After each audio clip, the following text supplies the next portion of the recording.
Had an ordinary start to the year, Gaz, but I tell you what, he's been the main reason why Hawks have been able to turn things around in the stoppage area of the ground. Look at that, points from clearances. First 8 rounds, 17th in the comp. Last 8 rounds, 2 in the comp. And 2 of their midfield rotations in Will Day, who's obviously been put on a pedestal, and to a lesser extent Mackenzie, who's actually played really important roles in their last sort of 7 or 8 weeks. So they're a little bit down for men in the middle rotation, so Newcombe should expect some attention because he and Warple have been their mainstays. It feels like a movie scene right now. I'm telling you, the atmosphere is absolutely outstanding. Ned Reeves was a ruckman that looked to have a mortgage on this rucking spot. His tap work was really good, and then they got Lloyd Meek and earmarked him from the Fremantle Footy Club, Geordie. He's come over and he's been a big physical presence. I think he's been almost undersold. Quick word, and then we'll focus on this group here. Yeah, I think that's one of the great challenges for Tim English tonight. Can he bring the physical side of his game? We understand the outside run that he provides, but can he match it with Lloyd Meek physically? Here we go. The Western Bulldogs, if Hawthorn win premierships for fun, they've won 13.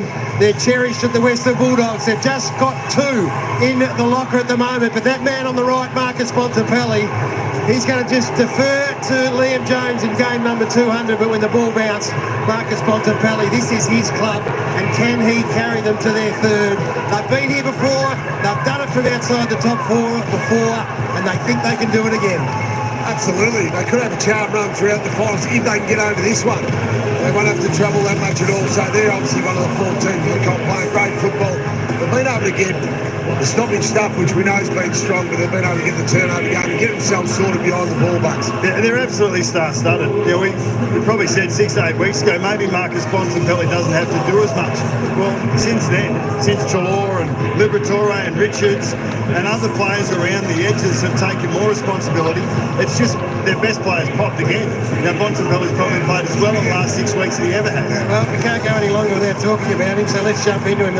The Chemist Warehouse player in focus, and we could have gone down any path. Ed Richards is the emerging superstar, Treloar, the All-Australian for the first time, but it's Marcus Bontempelli. It's always Marcus Bontempelli. Absolutely, and do you tag him? Last week, Finn Callahan, or 2 weeks ago, Finn Callahan played on him, which was unusual. Obviously, Toby Bedford was in the team. Do you expect him to get the direct tag tonight, Geordie? Yeah, I think so. I think he's too good of a player not to, and we saw you're right with Finn Callahan, who did a good job. There's been taggers throughout the year that have done a good job. Cal Ward has done a good job. Durham, Berry, Elliot Yosa, the bigger type of midfielders. So you look at that and you probably go, Connor Nash is probably the one. So what's he going to do? How do you play Marcus Bontempelli? Oh, I think there's 3 things that you really need to focus on. Clearly, you need to be on his left side. So as much as you possibly can, force him to his right-hand side, deny him goal side. If you get him in a position where he can burst out a stoppage and look forward. The other thing is you need help. He's too good of a player to do that by yourself, so the communication with your teammates is critical. Having said that, I reckon this bloke's as good as any at being able to read the way a game's played and then put himself where he needs to be. Yeah, I think he'll get forward too. I think he's going to go forward and really stretch his Hawthorn defence. Adam Treloar's the other one from a midfield point of view. He looks set to have a massive finals campaign. A little bit of doubt about him. He had the calf strapped. Well, they've got match winners Ed Richards as well. Is that why? Do you think that's why Harms has come in? I mean, Harms is versatile, but maybe that Treloar injury is a little bit. He's fully fit, but just a bit of cover. Yeah. Have a look. I mean, but they've just had so much depth through there, and I want to talk about Tom Liberatore. Just before the ball goes up, he's going to be in for a big night. But have a look at that. The spread is you're not relying on one or another for that. When you come up against a midfield like that, you go, well, okay, we might stop one, but the other 3 are going to hurt us, and that's been a real strength of the Bulldogs. Yeah, it has. All dynamic attacking players. Do you expect James Harms to play a negating role? Yeah. He could possibly play a negating role in the midfield, possibly at half-back for an Amon or a Jarman Impey. So I think that's when Luke Beveridge talks about the versatility. He brings that not many players in that side do. I saw last night what damage a good group of smalls can do. And I tell you what, this Hawthorn group now, we're just going to sit back and watch and see whether they can get it done on the biggest stage.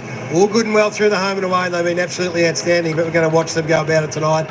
They were devastating the smalls of the Cats last night. I just can't wait to see Ginnivan and Watson and Moore and McDonald. Look where they are here in terms of their score involvement. Aim low, Gary. Yes. Aim low, because they draw the most high free kicks of any group in the competition. The leader of that Is Moore, I think. Moore. Dylan Moore's number 3 in the comp for drawing high free kicks, but Gibbons actually not in their top 4. No, exactly right. And it's just subtle though. It's just a slight drop of body height, and it draws the free kick, which is fair enough. Moore, Watson, and I think Sicily is actually in their top 3. Yes, so you wouldn't have thought that he would have been in there, but there's a bit of scrutiny that comes with this. But you know what? You got to go low, and you got to win that. You got to win a hard ball first, and they all do that. It's been, I mean, there's no surprise in any of this. No. So from the Western Bulldogs, we've got to watch the way they go about this. And if they start giving away free kicks like that, then they've only got themselves to blame.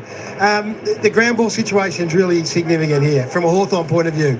So their worst ground ball result from Western Bulldogs was against Hawthorn when they lost the game, plus 27, post-clearance contested footy, and the ground ball stuff so important to their game. Look at the loss count there. Yeah, well, there's only the highlight of that one. There's only 3 games all year when Hawthorn have lost that ground ball count. So even though they've been beaten 7 times when they've won it, it's a part of the game that they like to impose on the opposition. Western Bulldogs, what we've known of them over the years, a Luke Beveridge coached team, they've actually been one of the better ground ball sides when they're up and about, and I think this midfield has got every chance of doing it. As we see there, they've won 14 out of their 23. So that there is going to say a lot around, not just the clearance, but in the next contest out of clearance, can you get enough numbers there to win those ground balls? Because if you let the Hawthorn Smalls get there first in the front half, we've seen what happens there. So the Bulldogs defenders need to win their fair share. Let's go down to Brad Johnson and Ben Dixon, the Hawthorn and Western Bulldogs champs. What is this hot ball business? Well, Gary, the hot ball, it's catching on. So it all starts from centre half back. So the Hawks are the number 1 team from centre back at scoring and generating a score. So the Bulldogs have got to be on that tonight. We know it's the purest form of punishment, as you can see here. The Hawks just don't miss, and 4 of the last 5 premiers have had this in their kit bag. So the Hawks are all over that tonight. And if the Tools forgets the ground, they're going to be like piranhas. So there'll be dog bones everywhere in that forward line for the doggies, because they are absolutely brutal at that. Yeah, one of the messages I think on the back of that with Bevo should put on the board, and that happened to them when they played earlier in the year, are you ready to run? And are you ready to run late in a quarter when red time happens? Because when you look at the Hawks and their scores in red time, they sit number 2 in the competition. Athletically unbelievable. They're speed endurance beasts who can run out an entire quarter and then work through an entire game quite effectively. So the Bulldogs, when the Hawks get more up the ground, and Ginnivan and the Wizard, are their defenders willing to run late in a quarter when they come past them? And I'm talking about Fraser and Bramble, Duray. When they're fatigued, are they going to make a decision to go, or are they just going to go, no, this one's too hard tonight, I'm not going to go for that one? If they make that decision, that's where they'll get hurt by the Hawks. Yeah, well, Gary, the atmosphere down here is incredible. So it's going to be a hot start. We're looking forward to it. Going to be magnificent, boys. We'll get down you throughout the course of the night. Let's take our final break. On the other side, got the Welcome to Country, got the national anthems, and then got the bounce of the ball at the second elimination final here at the mighty MCG. All right, folks, welcome in. It is the game we have been waiting for a long, long time. And, of course, this, for me, is the game of the round in the men's first week of finals. And, of course, the 2 most informed teams in the competition, the Western Bulldogs and Hawthorn, these are just on fire, both of these teams. And, of course, can the experience of the Dogs hold them in good stead, or can the flair and the youth of Hawthorn doing what they do best, can they get over the top of the Dogs, outrun them? Tell you what, this is going to be a game. Anthony, how you going? Bulldogs, he's going for the Bulldogs. Bianca's going for the Hawks. I tell you what, it's just too tight. I thought maybe the Dogs by 4 points, but maybe it could be the Hawks by 4 points. Whoever it is, Caleb, welcome in. Chris, Ryan, Al, good on you, everyone. Harvey was there. Harvey was there earlier. I tell you what, I think this, we just all hope this is going to be a close game, and let's hope it comes down to a kick on the final siren, no matter who wins. You know what? Whoever wins this game tonight are going to be licking their lips, because next week they'll get to play Port Adelaide. And everyone who loves football saw the game last night and saw how ordinary Port Adelaide played. So I think this is a great chance for one of these teams to go forward. Yo, Eddie G, what's going on? Eddie G in the house. Tell you what, you'd want to win this game to play Port Adelaide next week, because I think whoever wins this game should be a clear victor over Port Adelaide next week. But you know what? We've got to get through this game.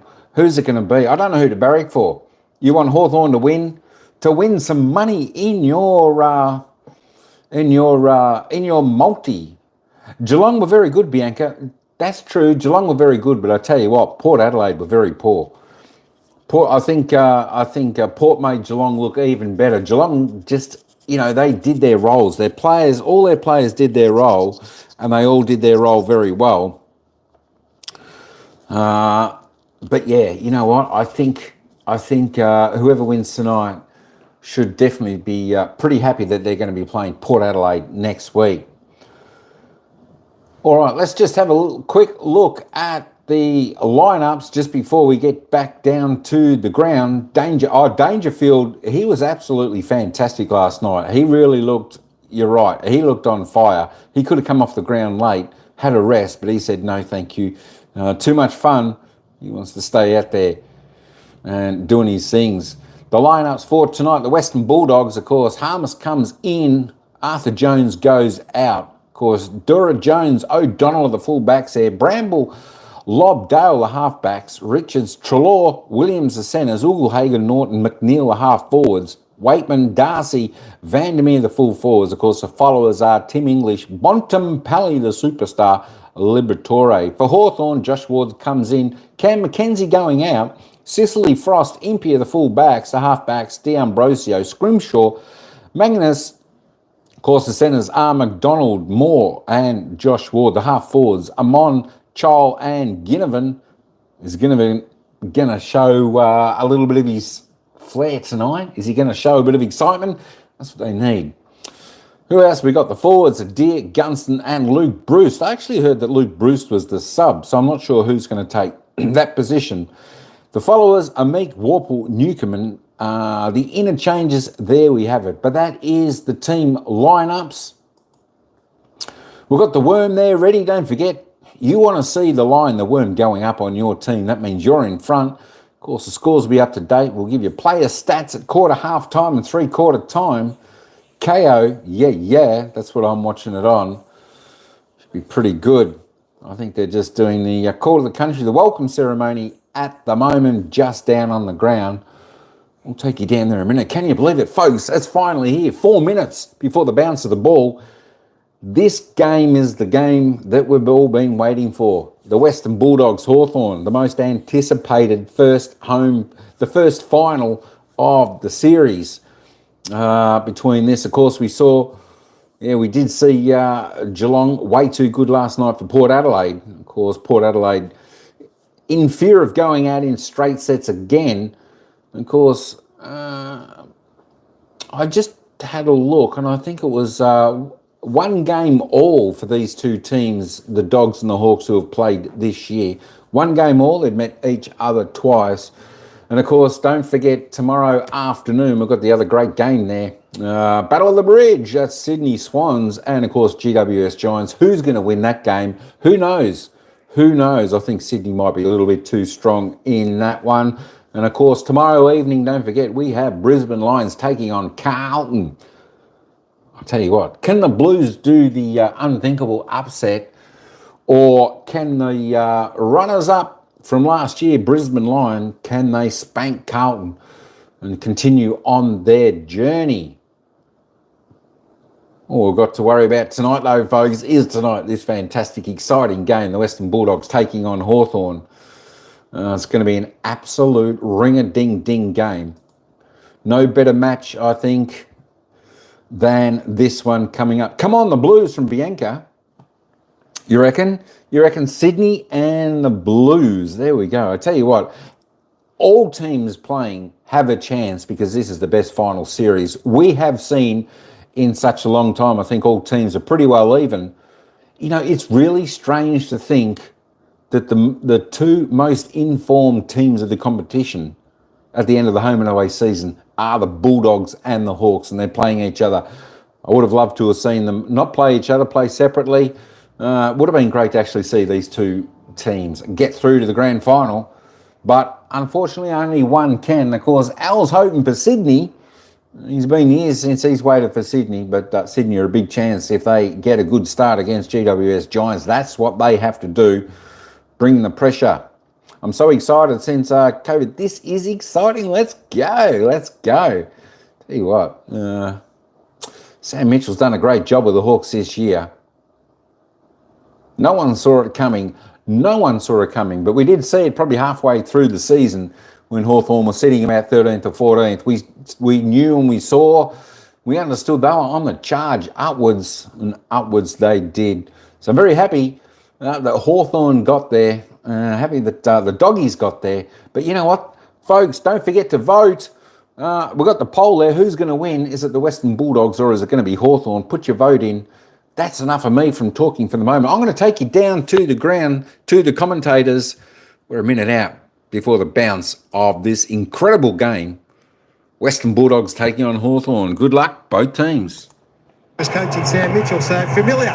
No question about that. Right, boys, big nights for. Where have we got, Brownie? Jack Scrimshaw for Hawthorn. He's been fantastic intercept type defender, but he's going to have a big role. He's going to have to play one of the big boppers for the Western Bulldogs, whether that be Norton, Jamara or Darcy. Which one do you think you'll get?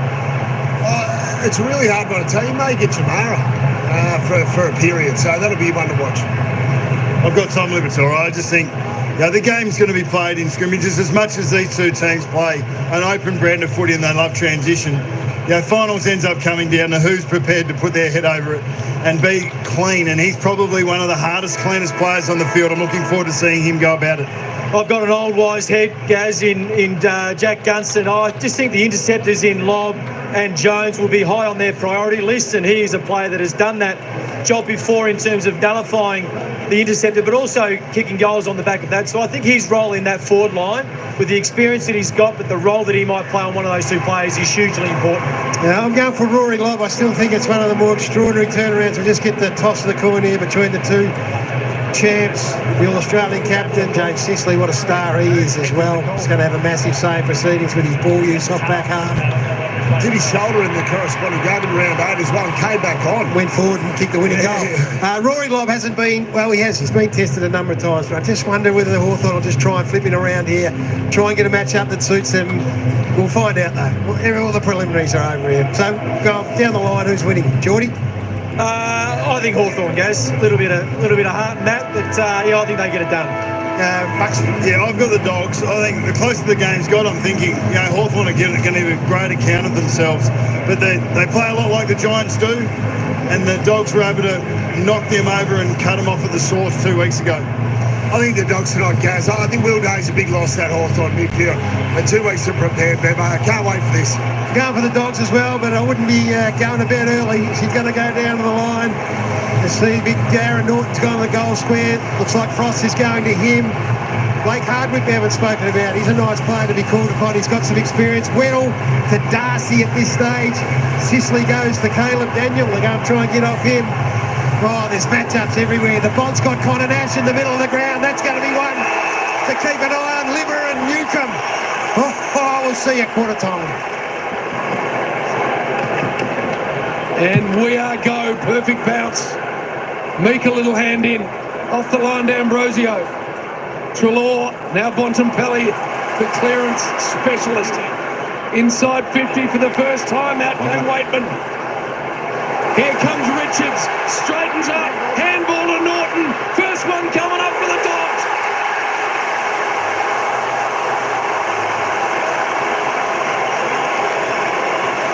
Blistering start.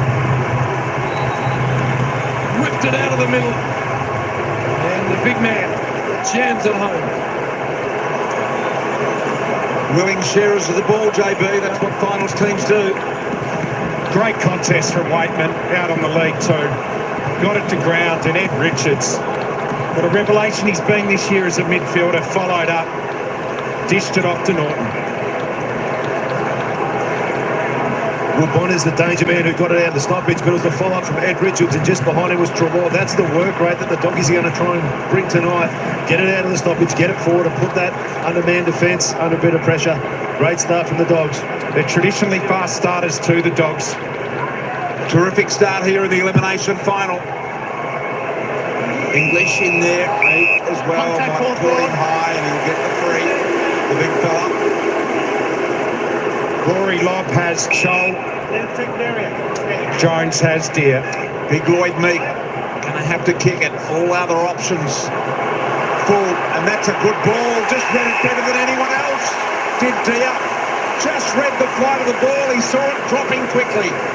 He did.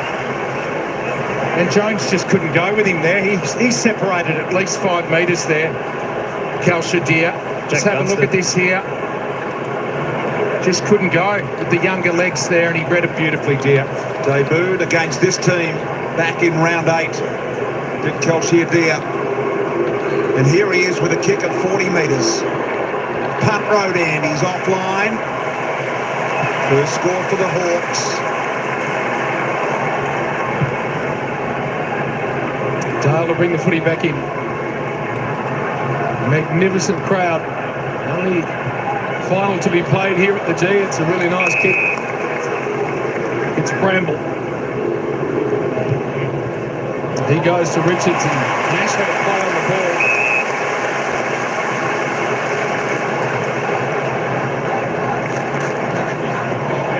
Another Hawk who's had a fine season.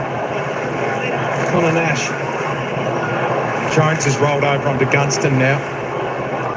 Walker looks like he's going to Bonapelli.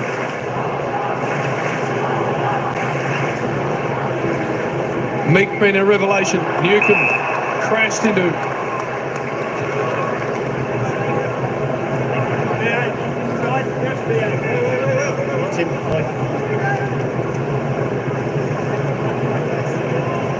Brilliantly done, Liberatore. They flick it around. Daniel in the Darcy direction, taken out of it. Get a free, I reckon, Sam Darcy.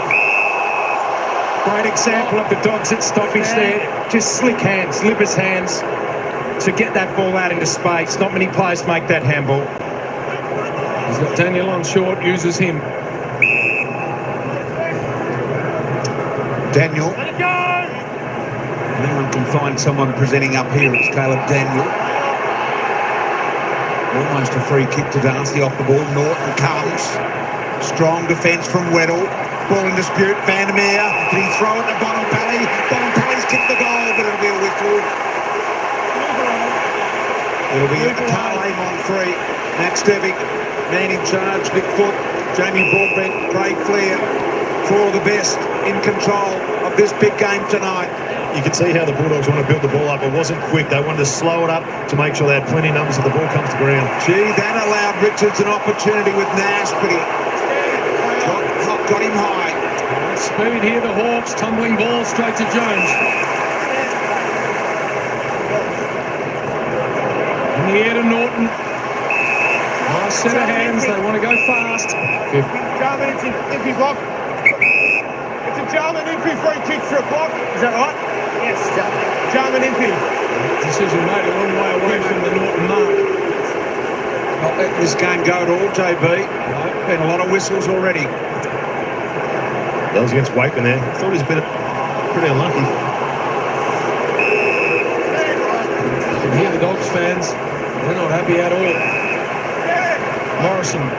They love to spread the ground, the Hawks. Hardwick now. Very nicely done to Lloyd Meek. Carl Amon. Inside 50. Marvy Orchol. Might have just gotten Gunston's way. This is just Wakeman trying to put a little block on. Just wouldn't let him have a run and jump at the ball, and that's what the umpire saw. The umpire 30 metres off in the back pocket. Saw that little bump. Fair enough, good call. That's the ball movement that Hawthorn are after. Switch to the open side and try and link up and use their foot skills. Meek taking the front position. English perhaps with a little tap. Meek to finish it off. Duray was there and got him. Stand. Another Duray against his old mob. Coolish MCG on a Friday night. High ball in front of the Shane Warne stand. Norton flew Sicily out the back. Weddle upended when kicked. Very high ball. Ginnivan got dealt with before the ball arrived by Bailey Williams. Always noise when Jack Ginnivan's around the footy. They got one back. Inside, Bontempelli to come in from the side. Can't get there. The big man, Lloyd Meek. Meek was free in the forward 50 because before, when he got done tackling, English has sprinted up the field, couldn't get back in time. And it was just a one-on-one with Meek and Taylor Duray. Taylor tried to hit the body. Wasn't big enough, wasn't strong enough. Great mark by Meek. 7 free kicks already, BT. You mentioned the whistle. Yep. What can he do from the set shot? That's coming back. It is good.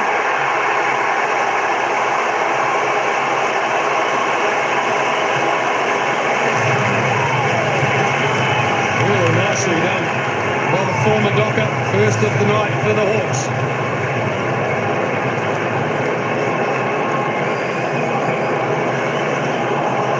That was their recruiting in the off-season.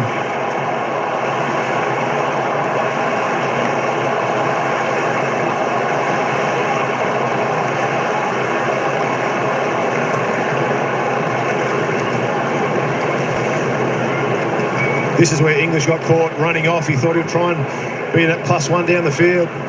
Because Ginnifan got the free kick, kicked it in, and Dre totally outsized there. Needed someone to come over the top, but wasn't able to. Gunston did a great job at clearing the path for him as well, stopping defenders getting to him. That's the thing, is the dog is still wanting English to try and do that, try and use his athleticism. Don't think he's well named. He's certainly not Meek. That is for sure. Newcomb, Moore, Warple with a little low worm burner. Made it look good there. Got the handball off to Ward. Bailey Williams just banged it on the boot. It's gone to no man's land in the middle. Who gets this? The Hawks looking the goods. Scrimshaw threw it up to Richards. Can they counter-attack? Over kicking the footy. Frost able to run and deliver the handball. And the Hawks away again. Impey to half forward. O'Donnell in from the side with a fist. Warple, bouncing ball. Look out, McDonald at the back.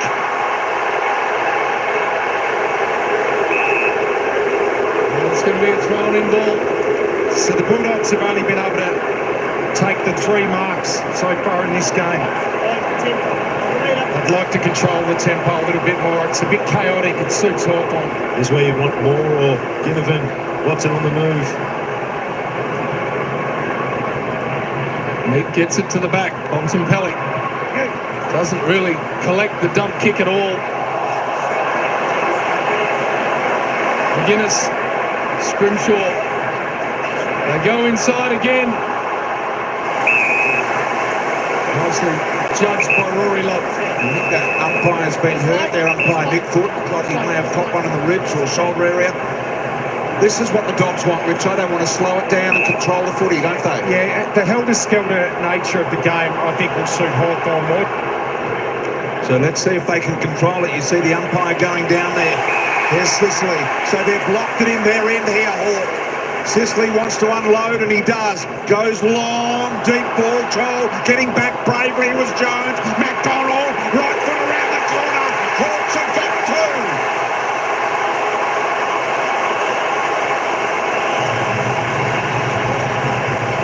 Wow. Controlling the footy here at the moment, the Hawks. Just playing kamikaze footy, and this is not what the Dogs want. 34 possessions to 19. So the Doggies need to get their hands on it in the centre here and just get a bit of tempo.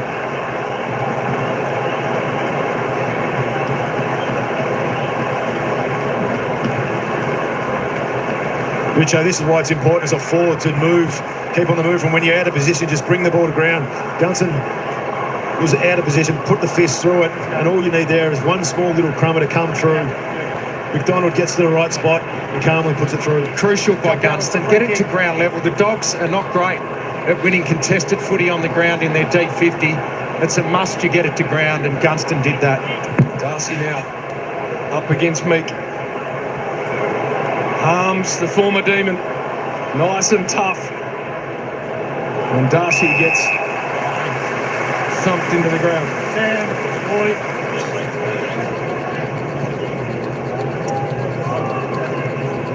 Daniel. Ward. Chol Has to just tunnel it back into play, and Rory Love hasn't held in. What about this noise? Just magnificent. Two Melbourne clubs, full house. And that's touched by Morrison. Yeah, I reckon the crowd's 50-50, maybe slightly in Hawthorn's favour, JB. They're making themselves known, Brian. It's music to your ears. And it's as noisy as I've heard a crowd for a long while. Fierce battle ahead, I'm sure. Darcy comes into a little bit of ruck work. Bontempelli, Amon, will kick along the ground. Caught with the footy heels, Fraser. Watson all over him. Hawthorn looking very dangerous in their forward half. They have dominated possession in this area. The knock down to Richards. Every kick the Dogs get is quickly off the boot without thought and under pressure. Norton upended. The Hawks really applying the pressure and the screws here at the moment. Scrimshaw gets it out of the pack there. It spills to ground. Hovering over it was Harms. He'll be penalised here. He had no intention of clearing the footy, did Harms. Sam, Hawthorn, thank you. Good hit on Norton. They have come to play Hawthorn.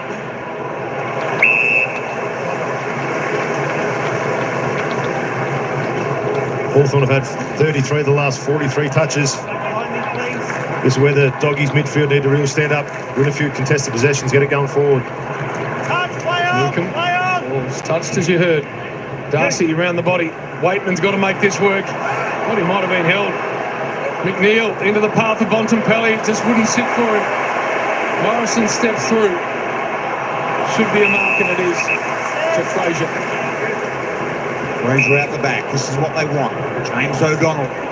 Lovely left footer unloaded. Here to Bailey Williams. Bramble been an important player all year for them. Found one there.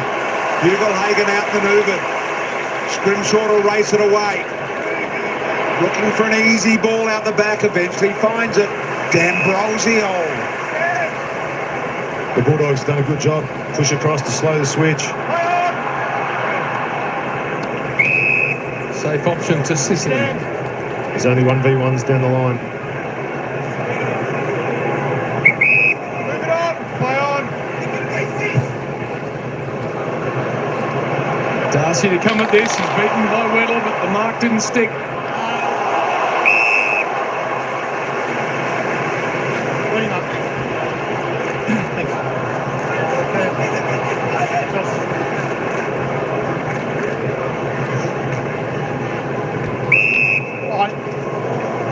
So a couple of stoppages in a row here and a bit of calm.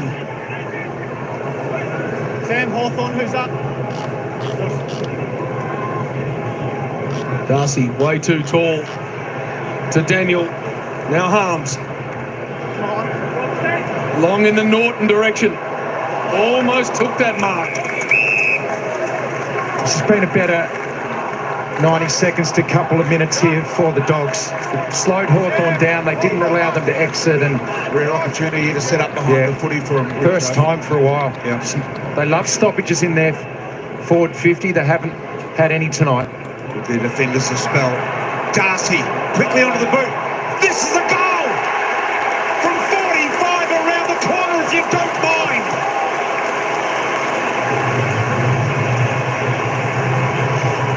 They're the number one in the comp for scores from those sort of stoppages, and just used his size there. That's twice. The last two stoppages, he was just too big. What a weapon. I reckon the wind has helped that big time then. Yeah, it did. The unicorn, JB. Yeah.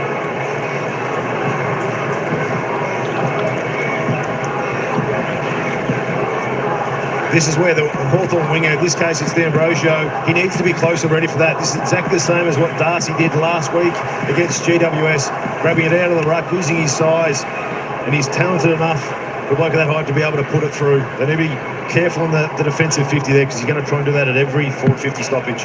Early statement from this freakish young talent, Warple. English comes through off the ground. Gallagher, inside they come. Gets past Darcy. Waitman. English, what about that pickup? Darcy again! Hits the post. So they're getting an ascendancy in the clearances, 9-4 now, the Western Bulldogs.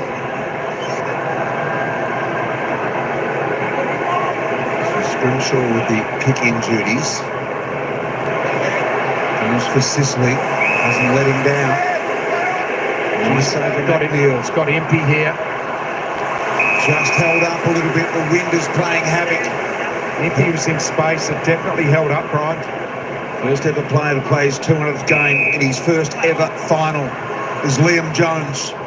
Here is Treloar looking to go forward. Darcy's there again. Ugelhagen on the run. Whittle out the back door. He got a poor bounce. Scrimshaw's now going to try and use the boundary line as his fin. Keeps it in play. Warpaul, little chip over the top to Massimo D'Ambrosio. It's been a beautiful kick this year. That's no exception. O'Donnell not quite able to hang on, but the sidestep from Meek was superb. Big fist on Watson. Came off the knee of Rob, I think. Really important from Rob there. He came forward to assist his teammates. Crucial spoil.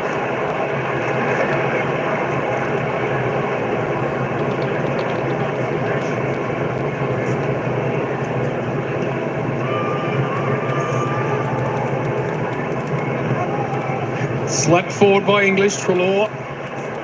D'Ambrosio. Daniel. Now Harms. Just fumbled at the crucial moment. Meek didn't. D'Ambrosio will spread it. McGuinness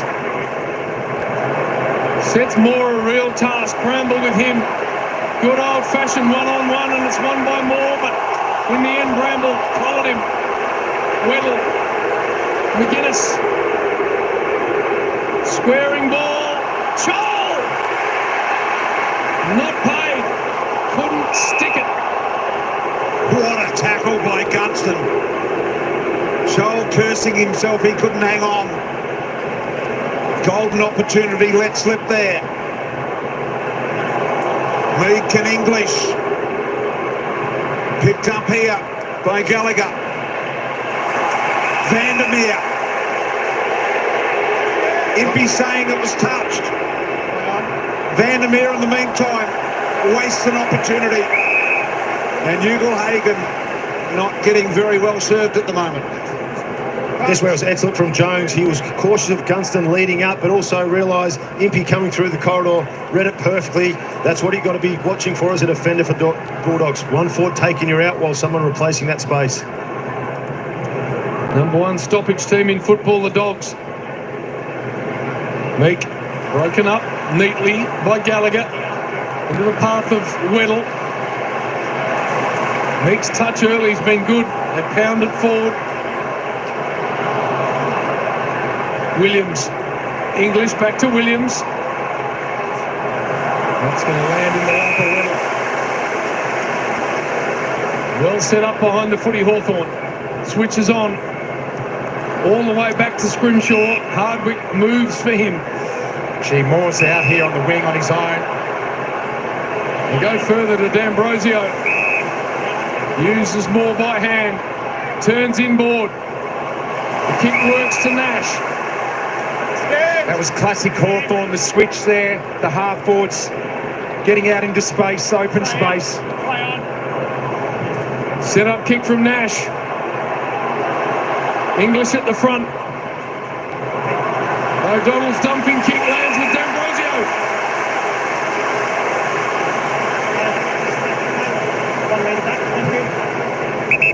Protection area. Cody, out. James Sicily. James. So we know how magnificent a field kick Massimo is. How's he go from the set shot in a big final? He was just asking James Sicily where he should start this as he walked past. Start at the middle, I reckon, when it's swirling at the GBT. Yep. For the Hawks third. Kicked it into the man on the mark. So play on dangerously. Ginnivan came in but missed.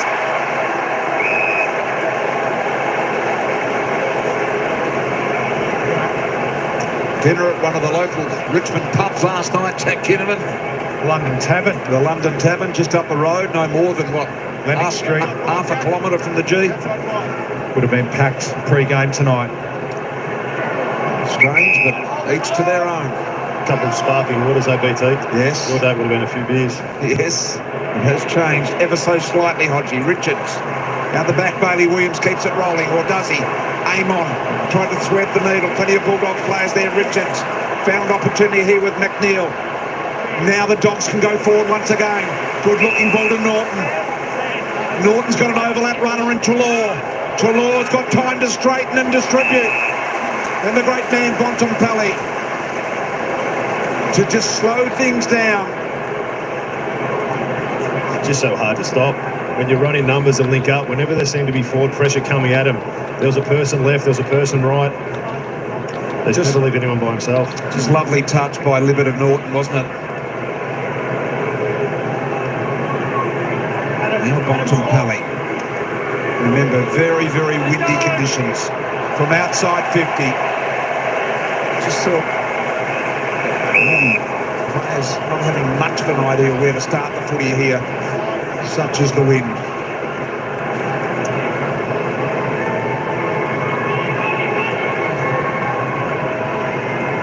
After a frenetic start, it's just quietened down a little. The scoring, big climb. Duray. Williams outside of the boot. Darcy lurking at the back, and he puts some good defensive heat on for a big forward. That's what the Dogs love about him, Richo. He's got good grunt in him, this man. You love to see that, don't you? Your key forwards laying big tackles inside 50. Can they get to work at this stoppage? They love to score from these situations. Yep, best in football at doing it is Morrison straight to Treloar.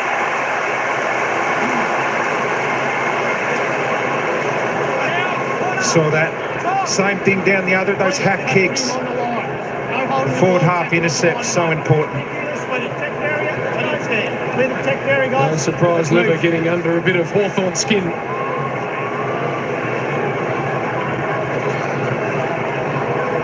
Had a superb season, Adam Treloar. There's the win BT was talking about. But this is a good look. Jams at home.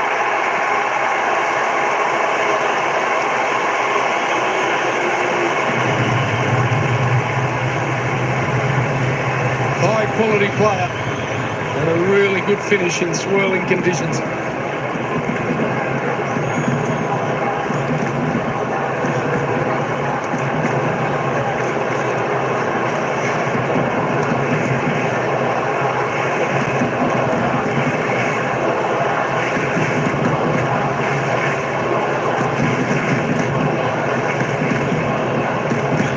See the two sweepers back there for the Western Bulldogs. Warple standing next to Treloar. Just got sucked in a little bit too far. Straight back to...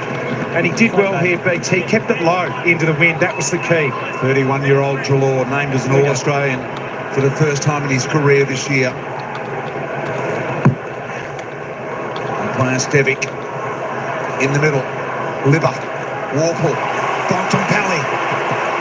So often we see that. Now the left foot inside 50. Scrimshaw attacking the ball in the air with real aggression. You're disappointed there as a Bulldogs forward. You know, you get that chance, centre bounce, one-on-one. You want that to get the ground. O'Donnell at the back. Maybe spoilt by his own man.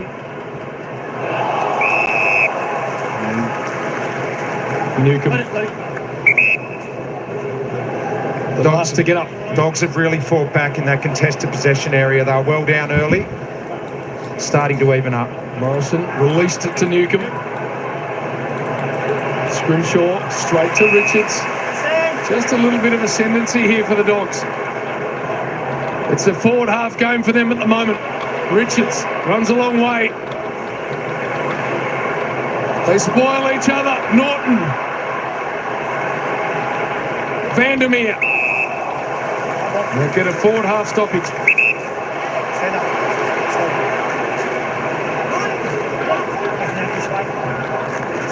Newcomb, a bit of Toyota red on his face off the logo as he slid in to assist. Lock. Bulldogs. Wow, English. 40 metres out directly in front here. That's here. Who's standing? Jamara. Meek asking the question. Step to your right. For 3 in a row for the Dogs. Gee, not sure about that one. Isn't that just fighting for I position? mean, how often do you see ruckman just jostling in those positions? And they're trying to protect the space where they think the ball will go. Here is English. 40 metres out, and that is there. The Dogs have got 3 in a row and lead by 2 goals.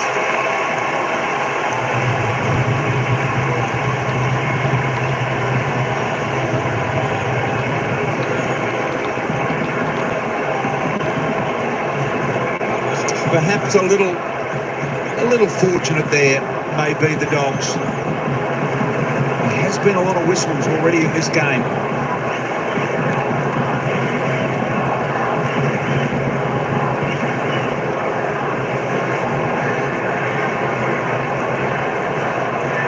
Well, what's your decision at home? I mean, I don't see an awful lot in that one there. I mean, how often do you see 2 ruckmen just wrestling and no kicks paid? That seemed pretty light on. English made it count, though. Here we go. Got it in their forward half the last 3 or 4 minutes, the Dogs. Well, the Doggies 7 of the last 9 inside 50s. Hitting the scoreboard as well. And get another clearance out of the middle. Trelaw floats a high one. Norton taken out. Scrimshaw. Again with really clean hands in the air. That's 2 great intercept marks he's taken, Scrimshaw. Impey straight to Bontempelli, but it was too heavy for him. Newcomb run down, got the handball away. Overlap here. McDonald. Amon. Just a hack kick forward here from Sicily. Big one-on-one. And the free kick is going the Dogs' way for a hold.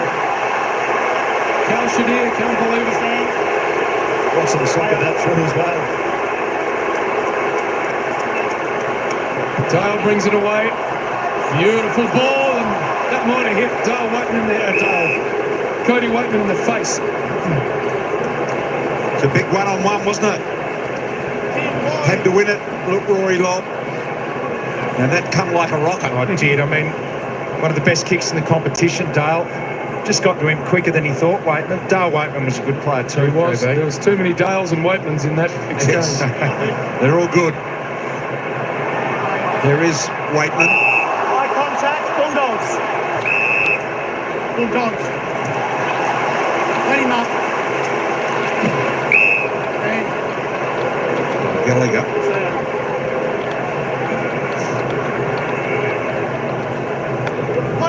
Duray, not the required journey.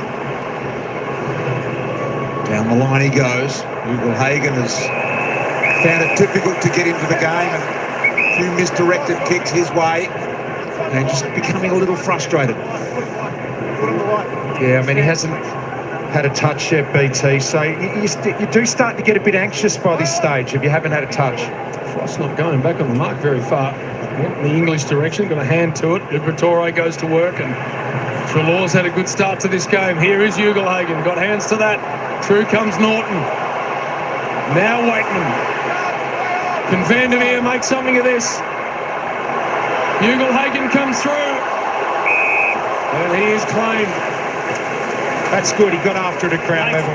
Now he's into the game. Yeah. Now he's feeling like he belongs. That big tackle, you know, that'll bring a bit of energy into him. He's got a stoppage, 10 metres out for his team. Who can get on the move through this. Waitman looking to get around the back door. Richards found a little hole. Nash closed that down pretty quick. Libber went in to extract. Hawthorn players appealing left, right and centre. This is where Hawthorn have to be careful. The Doggies have a couple of blokes who just drop off the back of the stoppage, waiting for a feedback or a surge kick like their last goal. English.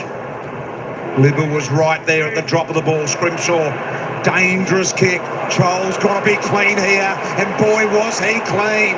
As neat as they come. Watson now, just short of the wing. And that the same goes for Scholl and Watson there, BT. That's their first touch, so they're into the game now. Side 5, clear out, gentlemen. Thank you, mate. Moving on. Hawks know that it's inside the last minute. Rare kicking error there from D'Ambrosio. That's a fall, but a free kick anyway. Play the mark anyway. We'll go to Giray, so Big no risks here. Mark, stand. Play on.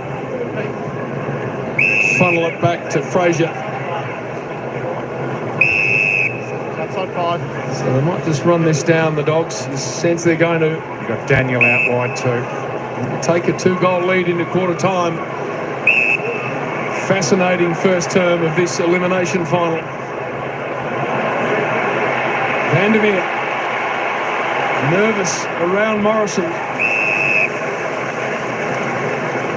And that's enough for the Dogs. Intriguing first quarter. The Western Bulldogs take a 2-goal lead into the first change.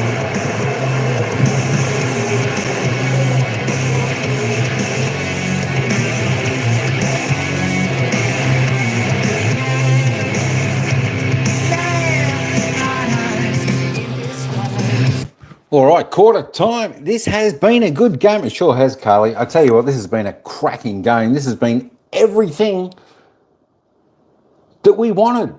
A nail biting for me so far from Bianca.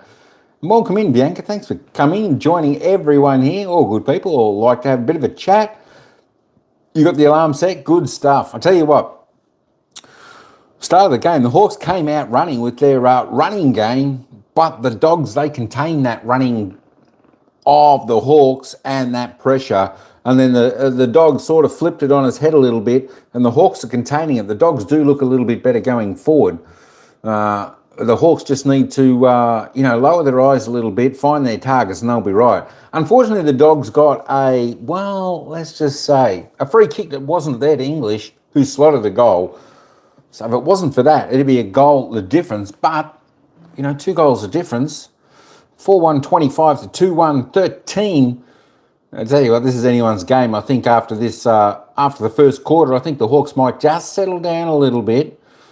And I think, as the game goes on, I think they'll settle a little bit more and and they'll get that running game going like we normally see the Hawks do. But both teams definitely out there. Both teams playing extremely well. Both teams putting pressure on. Both teams have got the run on. Both teams want this victory so bad. You can tell it. I tell you what, the crowds are like there. There's a capacity crowd there. It's a sellout crowd. It's got to be 90,000 plus. So I'll be interested to see. Let's just have a quick look.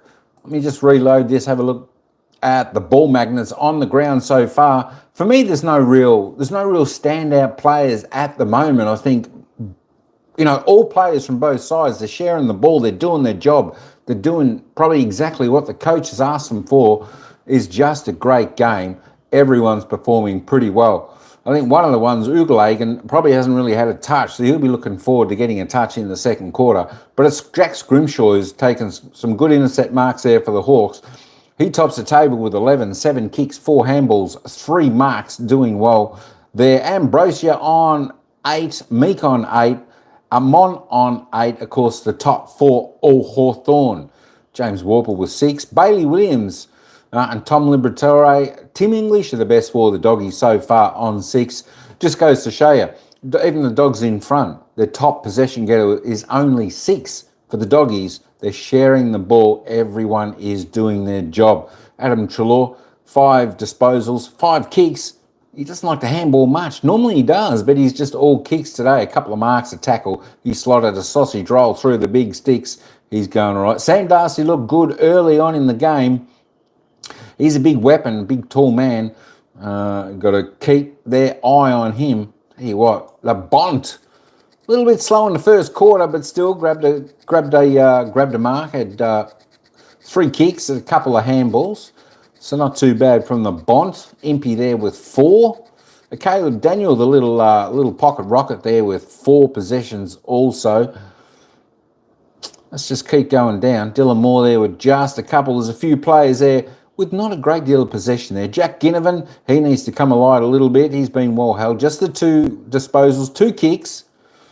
There we go. Nick Watson, the other magical man down there for Hawthorn. He also needs to get into the game. Chol just with the 1 had a drop mark, or else he would have slotted that one through the big sticks as well. But what an opening quarter, just what we wanted to see. Just have a look at the goal scorers, and for the Dogs, it's Adam Treloar Norton, who was the first goal scorer of the match, Tim English, Sam Darcy, and of course for the Hawks, it's Lloyd Meek and Connor McDonald, the goal scorers there for the Hawks. We'll have a look at the team stats at half time. But you know what? Let's go down to the commentators, check out what they have to say before heading into the second quarter on this fantastic game where it's the Bulldogs by 2 goals.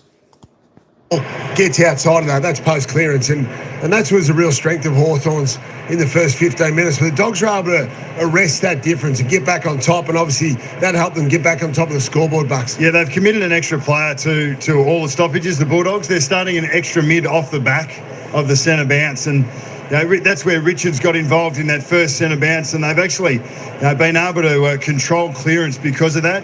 Bontempelli's had 4, Sam Darcy 3, Liberatore and Gallagher 2 each. So that's where they've been able to control field position in the second half of that quarter. Score sources, Geordie, tell us a story. So the Western Bulldogs have been able to score from stoppage and clearance, and Hawthorn early in the piece scored from forward half turnover. Yeah, playing to their strength, a little bit what Bucks was saying. They're supporting the stoppage with numbers, but I love their movement out of the stoppage. I think Hawthorn are getting sucked in, and certainly the momentum and the way that the Dogs want to move is by forward handball, just getting numbers on and trying to force the defenders of Hawthorn to defend. 11 times they tried to exit their D50, the Western Bulldogs, and haven't been able to go the length of the ground at all. So that's a win for the Hawks. This has been an interesting battle as well. Yeah, absolutely. The big man. It was crucial coming in. We spoke about that.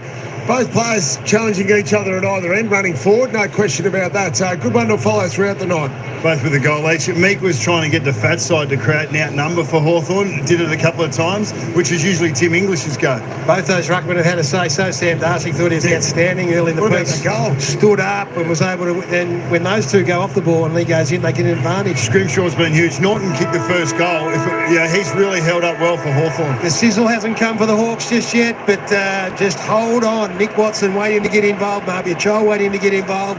Got a contest on our hands. The Dogs have been fantastic. Lead by 2 goals.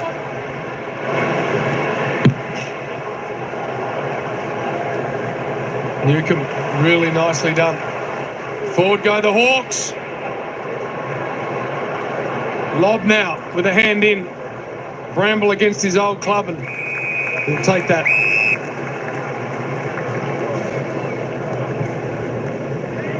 Tim Lloyd. Watch at the front end. Hold, don't hold. Moore, Watson, Ginnivan quiet. So much expected of them in this build-up. A lot of footy to come. Chol. High footy. Umpire quick to blow the whistle.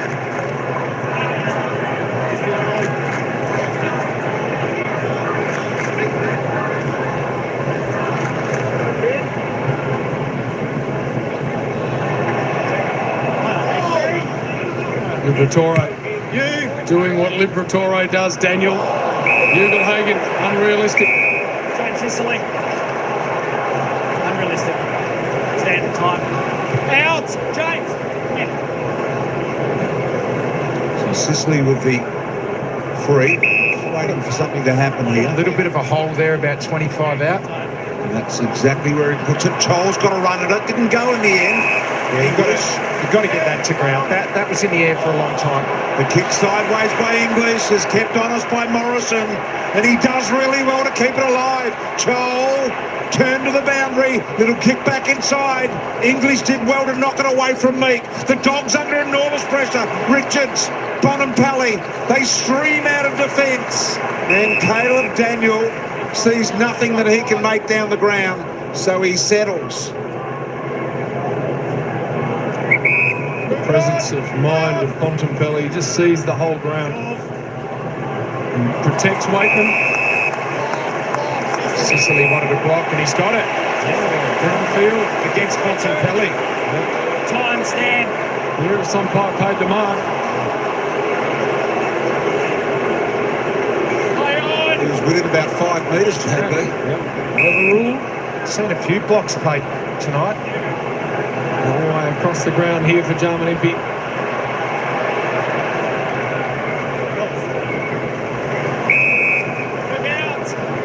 Conor McDonald.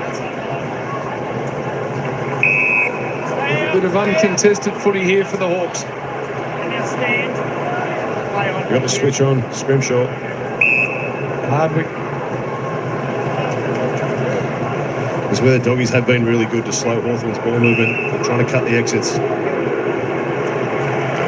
Beautiful field kicking from Sicily found McGuinness. Haven't seen a lot of corridor from either team. Oh, this is a dangerous ball made to work by Newcomb.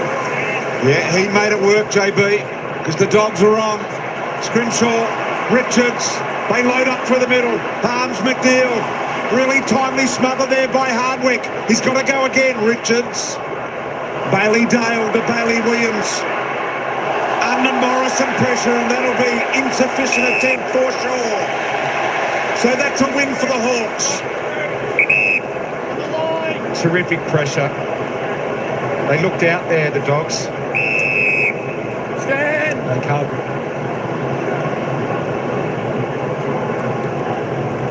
Have they just slowed things down, Hodgie? Although here we go, the handball received. Impey high. Great mark along. Hawthorn have slowed it down, but it's due to the Bulldogs' pressure. Every time they've had the ball, Hawthorn have had to pull back off the mark. They've tried a few handball receives, but the doggies been on to put pressure on the kick. Well, Dale, Hagen comes at this ball, and it's a nice mark for him. Oh, he's hurt his shoulder. Tell you what, you've got to love what Lob's doing down back. He just reads the ball in the air. He's not worrying about his direct opponent. He's just so keen to win it back. That's his number one intention. Oh, you can almost see the dislocation there. Felt like it almost came out, didn't it? I'm not sure it did. Let's hope it didn't. Sicily flying. Magnificent intercept footballer. Move it on. Play on. Sicily. Hagen still feeling the effects behind the play of that and just hoping it didn't dislocate and go back in. You can see the bone there, right there. No, probably not. Can't get it above.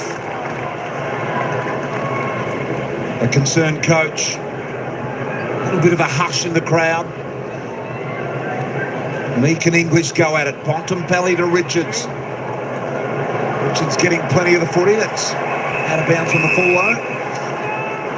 And right in front of the Shane Warne stand, the Hawks. This is the part here. Hawthorn want to try and probe in through that zone. The doggies have shut them down, forced them to go long. It's not what they want. 26 minutes since Hawthorn have scored. Chol with a fly. Williams. Richards is playing a very nice game of football. Short. Couldn't find Harms. And now a turnover. Morrison flicks it to Warple. Inside they go to Gunston. Couldn't hang on. It gets past O'Donnell. Deer off the ground. Got it.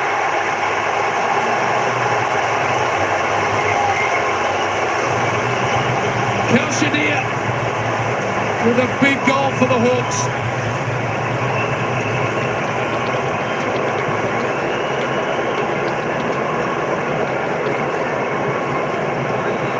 Well to keep it alive, JB. Exciting young talent.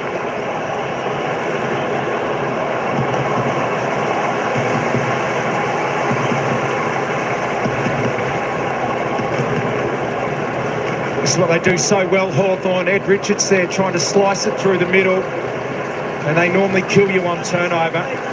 And all of their goals tonight have come from that source. They kept it alive inside 50.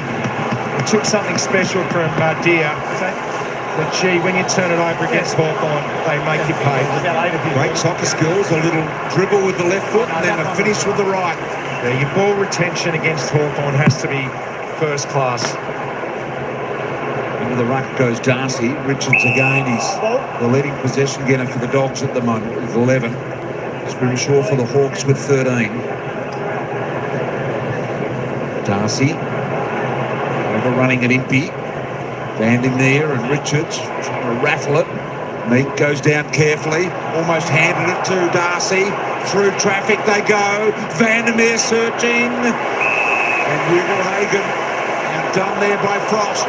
Although the cough-up ball doesn't matter, plenty of Hawks around here. Scrimshaw tried the little knock. Daniel threaded the needle. Vandermeer through traffic. Just gets rid of it in the nick of time. Darcy's pursued. Handball is too heavy. Look at Hawthorn go. They get out of trouble. The kick's not great. Watson wanted it over the back. Dale, a long one here for Richards. Brilliant. Norton's out, doesn't want to use him, wants to go further afield. Cody Waitman, it gets past him. Gallagher wraps up D'Ambrosio. They'll get a forward 50 stoppage. And they are dangerous in these situations, the Dogs.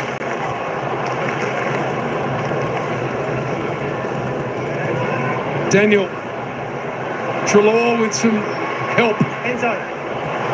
Didn't quite get to Scrimshaw. A little fumble now for Sicily. Picked off by Libba. And he can't make him pay. They're still a great quick release handball team, the Dogs, aren't they? So they made their name back in that 2016 premiership year. Hawks soaking it up here though.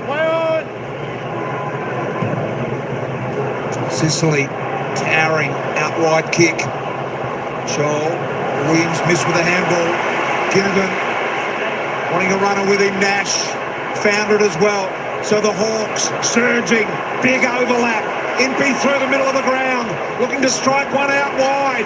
Couldn't quite get it to McGuinness. Darcy read it so well. He has so many strings to his bow. Gee, they did well. Their defensive transition there to get back, that's where Hawthorn kill you. They had to work so hard to win that back, the Dogs. That's twice they've had marks intercepted by just falling short. Vandermeer not keen to keep that in for understandable reasons. In a game like this, you can't let someone in front of you take that intercept mark. You need to go and make a contest, bring it to ground.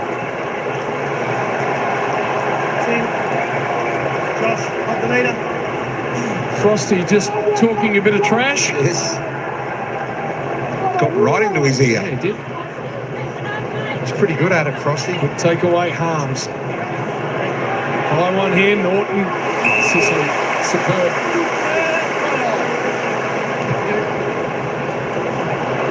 Goes wide for Ginnivan. Just took his man under the ball. Arches the back. Jones, Deer, O'Donnell. It's been a great change of interpretation, blowing the whistle a lot quicker in these tackles. It really does avoid players being dumped. It's been a good change. English to Treloar. Adam Treloar. Adam Treloar, free kick, high. Doggies in control around the stoppages. 20 clearances to 10. Umpire neck foot there. Got some attention from the Western Bulldogs doctor, Anthony Hipsley, at quarter time. Got a bit of a bump in the ribs, I reckon. There's Bramble. So this is what the Dogs didn't have in the opening 5 or 6 minutes, was being able to control the footy and then blast when they felt the opportunity was there. Bramble now sends it down the line looking for Norton. Beaten by a couple. Hardwick's little handball along the ground to Weddle. Bit of a slip. Keeps it alive here to Hardwick. Unloads a high ball to half forward. Ginnivan out in front, takes the mark. Wants to wheel and go. The little tipping ball. It's on McGuston. Used his body on Jones brilliantly. The kick was good too. But he's a smart operator, this man. He'll go around the corner with the right boot here. It was a good kick. It went to the advantage side. And any good... Gunston around the corner. Good looking ball. He doesn't miss those.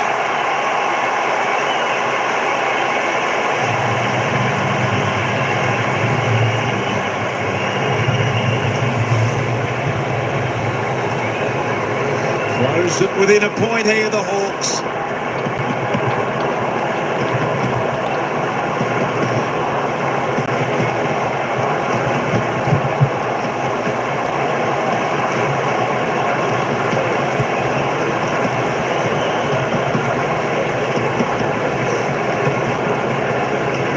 Gunston, a bit of a role to be a bit defensive on Jones, but you saw that space, that circle of space there. The important thing is that the kicker understands that, gets it there, and any forward with as much experience as Gunston, you've just got to hold your body weight, and it's a pretty simple mark in the end. Great finish. Only 2 goals of this second term for Hawthorn. Tighten this game right up, English. Bontempelli went past it. Warple with a fend off. Beautifully done to Nash. Belted away from Watson. Duray taking the ground illegally. Do you have possession of the ball? Stand. Out.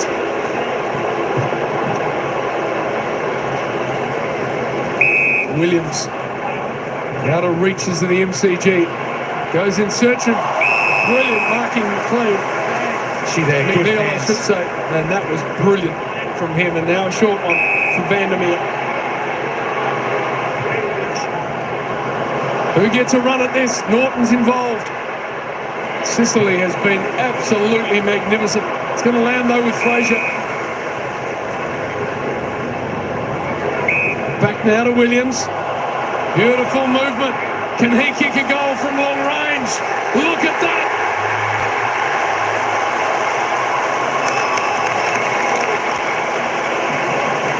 Bailey Williams, superb. Answering goal for the Dogs.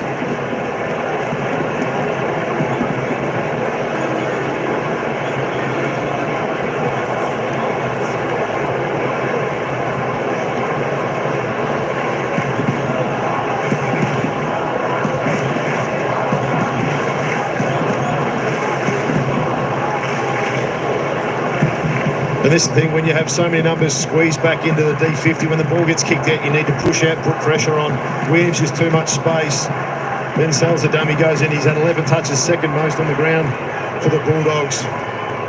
He's played that role very well tonight. 5th game in a row that he's kicked a goal, Bailey Williams. Finding some real good form.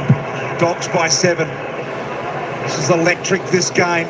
You just get the feeling it's going all the way like this. Bramble, Harms, missing with the handball, but Bailey Dale able to tidy it up and find the corridor. Liver's always a willing giver. Duray back to Liberatore. Funny little right foot kick. Harms got to go. Got there late with Warple. Gave away an unnecessary free. And Warple will slow it down here at half-back. Shows a lot of it to Williams. D'Ambrosio then just handballs to green grass. McNeil. Norton beaten by the bounce. Under a bit of pressure here, Hawthorn suddenly. Sidestep was good from Amon.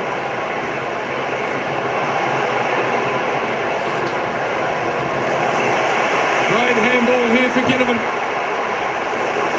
On short is McDonald. That's going to work.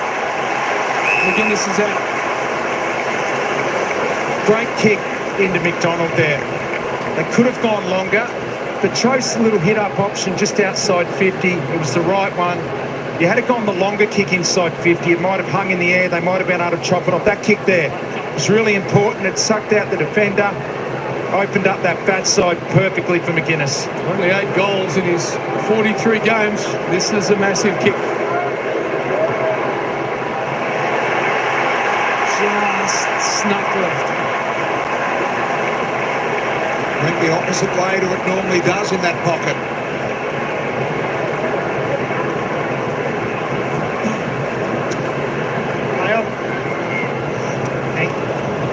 Randall to the ever-reliable Taylor Duray. Vandermeer and Frost. Williams and D'Ambrosio. Massimo D'Ambrosio. Vandermeer back for a second lunge. Got rid of the little ball. English and Meek collide. No real winner there. Quick hands out for the Hawks. Ginnivan wanted it. Look at the Dogs surrounding him. North, east, west, south, they were there. They had every exit covered. And the coaches know just how tight this is. Dogs by a goal. It'll be a second ball up. Right in, Tim.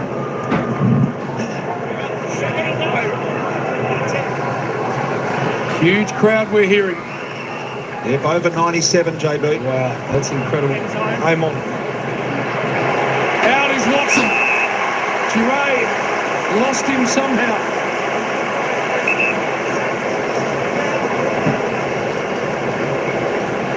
So just the second possession for Nick Watson.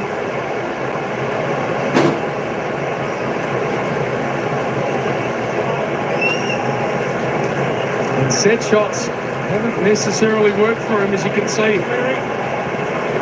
This is big for his mindset moving forward in this game.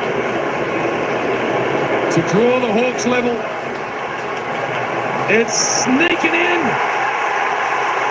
Well done.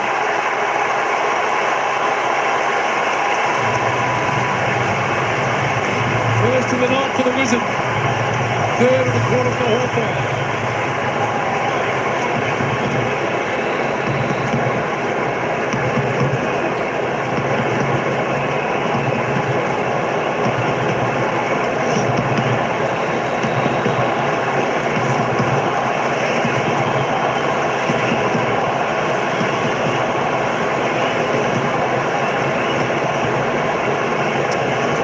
You see Taylor Duray taking the assertive position. He's ready for any surge kick coming quick in front. As soon as the ball goes out the back, he's turned to try and find Watson because he knows how dangerous he can be.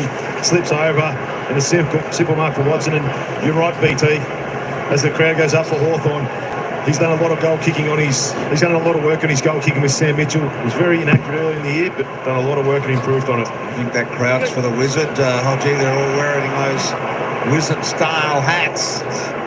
There's a whole terrace of them located here today in support of the young man. Look good on you, Bristle, a Wizard hat. Oh, they would. Which will get you down there to interview them in the middle of them. Here's Fraser. I know you'll love that, man of the people. Actually, Gunston is just taking Jones as far back as he can, really taking him back out of the play. It's basically standing next to the goal umpire, Jack Gunston. Scores a level here. Ginnivan, been good.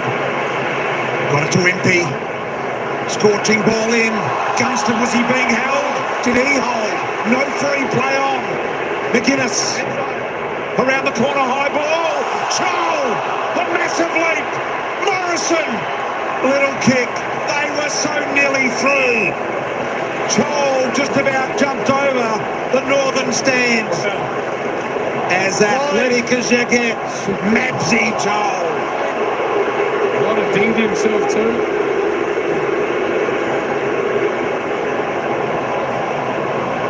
Mabs forgot he's got to land.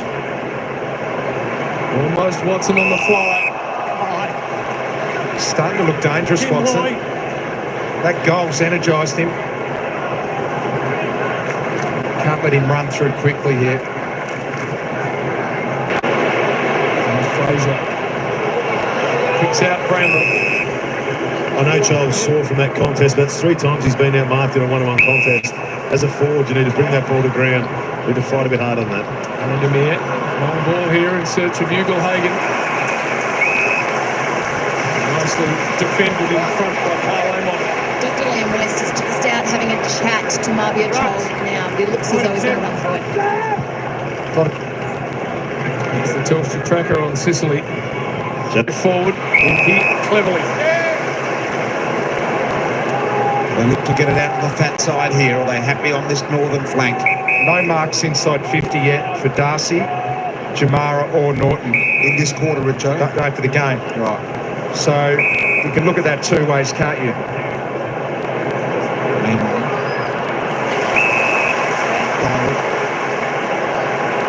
They're able to keep going here, the Hawks. A little squirter, McInnes.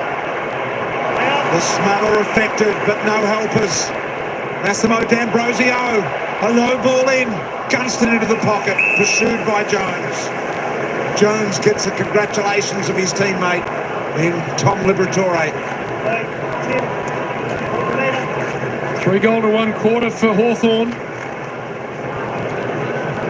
And the territory in this term has been theirs.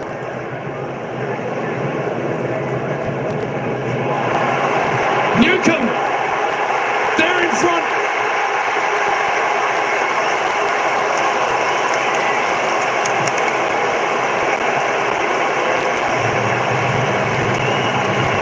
Stoppage goal, John Newcomb. Ripping finish. 4 goal to 1 second term.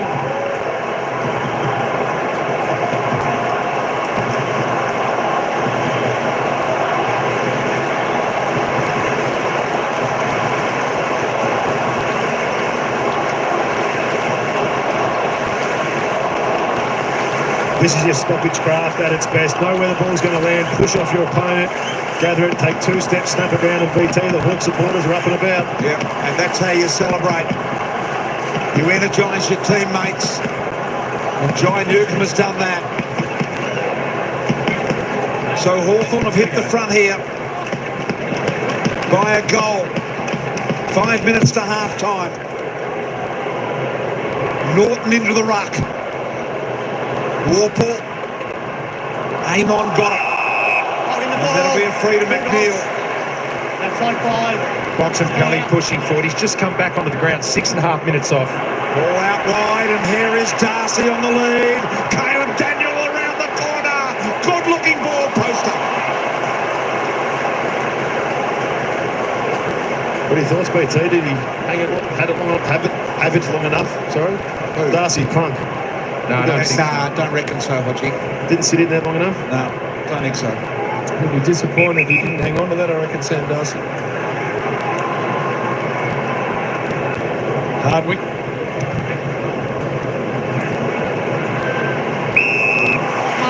He hangs on to that one. Goes to Harms. Premiership demon. Ugelhagen. First real look for Jamara. First mark from their talks inside 50. And he was searching. And then he just got the mismatch there with Hardwick. Look at Hardwick. Whenever the defender turns around and starts searching, you're in the box seat. Jamara has missed. I feel like he's still trying to find his confidence. That mark would have given him a lot, the kick not so much. But he will be a player in this game at some stage, make no mistake. Too good not to be. Amon forced back with... BT, the part I like there from Jamara is he actually initiated body contact with the defender. Defenders aren't used to that. They're normally the ones who want to be physical. When a forward does that, it catches them off guard. There's Sicily. Been outstanding. Weddle. Morrison. Back to Weddle. Chipper on the wing. Good looking ball. Half paid here to McDonald. You know what, though, that Jones getting that ball to ground there actually saved them. The Hawks had numbers out the back, so Jones did well to get there and force that. Ward. How good was that? John Newcomb. He's going to be careful when he kicks it. They got Jones just sitting in the pocket. What's his length like, Hodgie? We'd have to give it everything, especially fatigue back into the second quarter. Been a pretty intense game so far. Just kicked a magnificent goal, Jai Newcomb.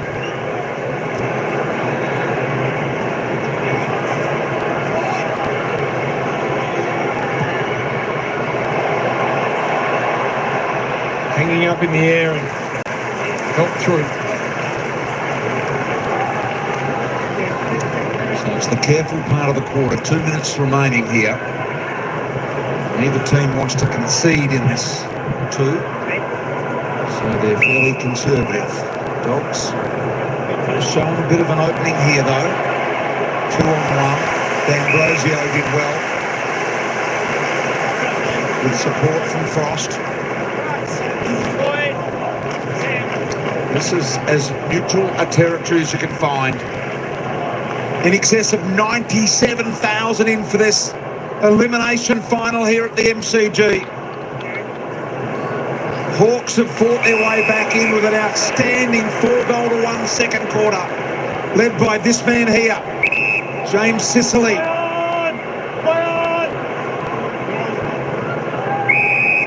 Back to Hardwick.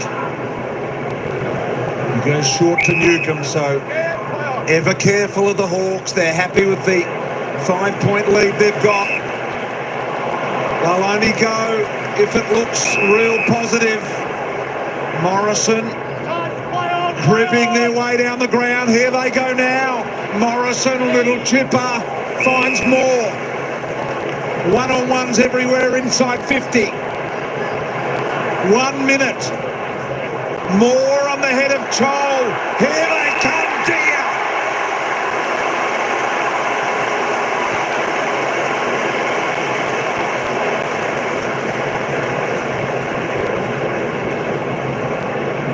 In the last minute of the half, Kelsier Deer, an opportunity to give them an 11-point lead. We've got high hopes for him, BT. He looks good, doesn't he? Yeah, great hands, great timing. That is a good pluck. Deer comes in and he goals. He gets it. Players come from everywhere.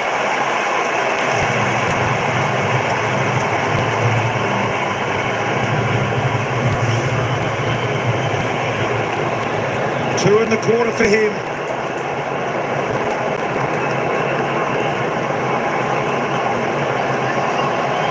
An 11-point advantage for Hawthorn.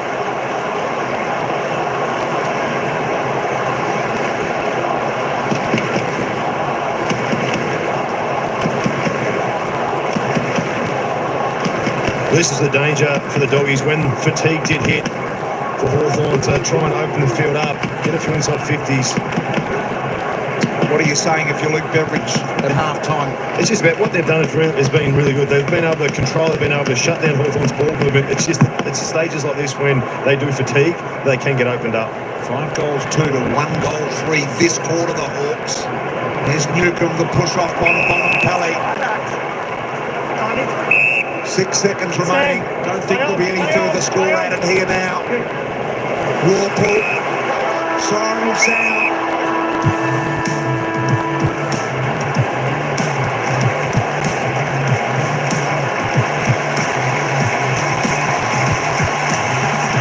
Welcome to halftime highlights brought to you by Matronics. MCG's going nuts right here. The Hawthorn fans are up out of their seats.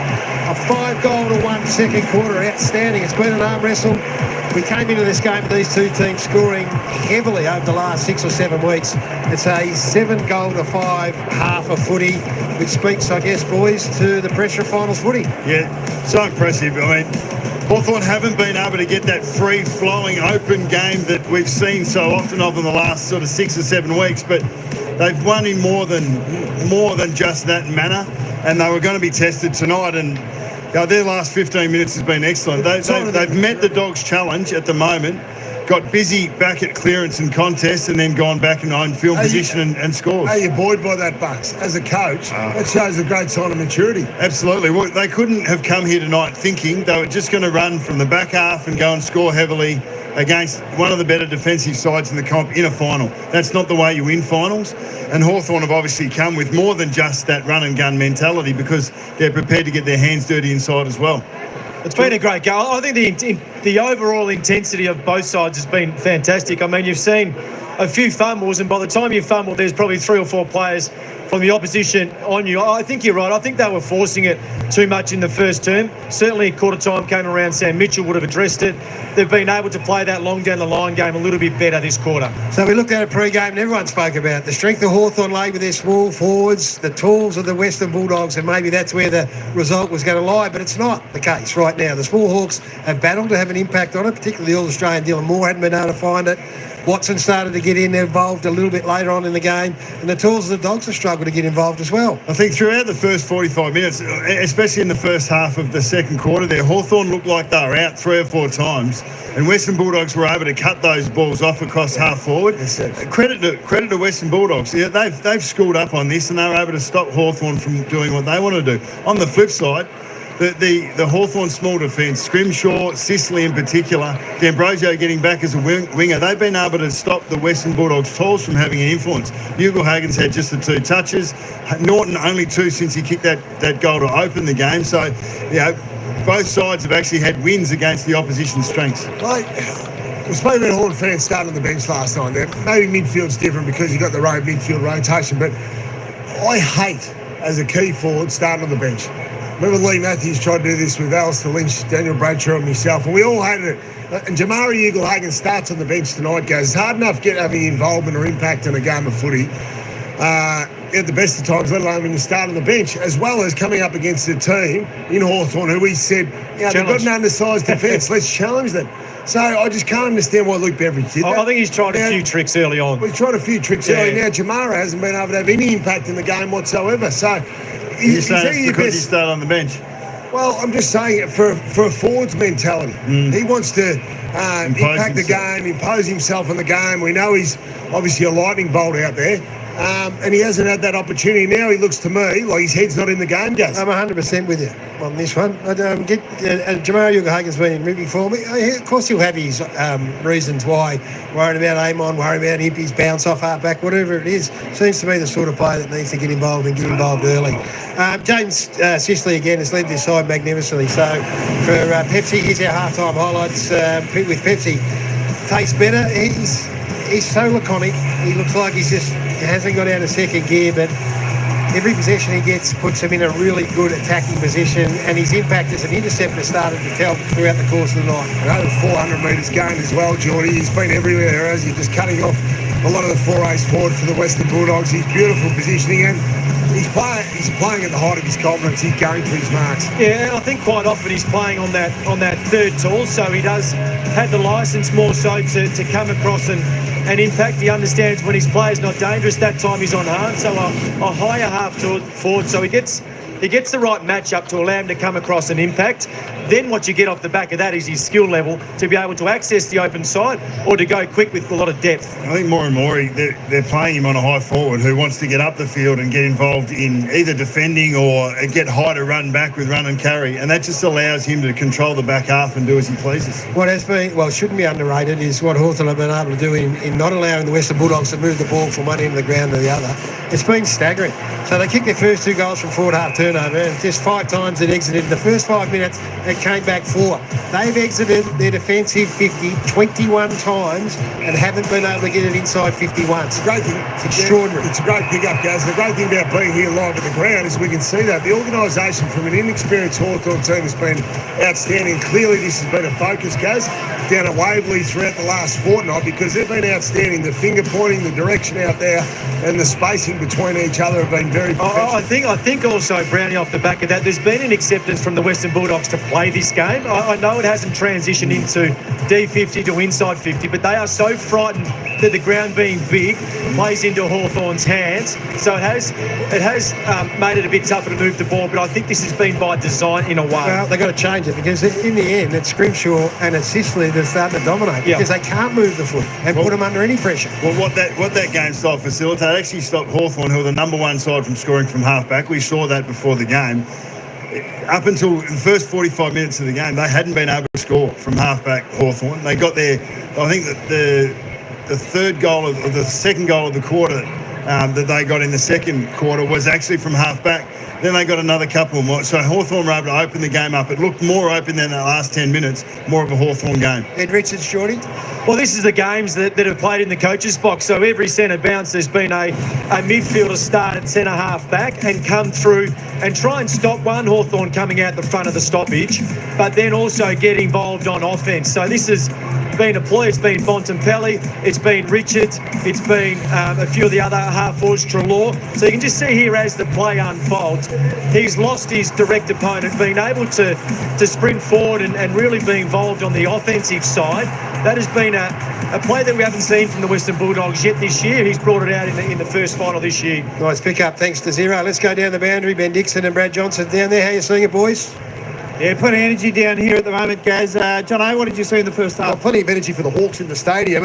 Look, for me, it was from a Bulldogs point of view. I really like the half of Rory Lobb. They've seen a little bit of ball, but his positioning, and it's a credit to the way that he's been able to change his game to play this type of role. His marking ability defensively has been excellent. He's taken 3 really strong contested marks, wins a free kick there because of his size as well. So he's playing his part, I think, defensively for the Bulldogs, and that was probably his most impressive mark in the first half. So it's real credit to Rory Lobb and his ability to change position, get himself and his season back on track and having a real impact defensively for the Bulldogs. Well, I'm glad you showed that vision, because in the first quarter, Hawthorn were holding their 5 forwards. They always split one of the stoppage, and they were holding to obviously open up the arcs, but that invites intercept possession. So they got 12 in the first half in their defensive half, the doggies. So Hawthorn in the second quarter just emptied out.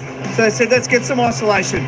And you can see here off the stoppage, Nick Watson, yes, defender slips, but you're getting isolation. So they got 1-2 isolated in the forward line in general play. And it was just a signature move from Sam Mitchell to go, let's empty out. That didn't work. They've changed the guards, flicked the magnet round, and all of a sudden that structure started to come with the goals. Yeah, certainly. And the other one, the boys mentioned Jamara and Sicily. Sicily has dominated this game so far. I think that's the role for Jamara in the second half. Get to Sicily, try and even the contest up there, and then maybe get him out the back the other way. There's plenty of work for the doggies to do on their ball movement, Gaz. Good on you, boys. The Hawks over the last 10 inside 50s, taking the stoppage game away from the Western Bulldogs. They lead by 11 points. Let's take a break and get the very latest from Sportsbet.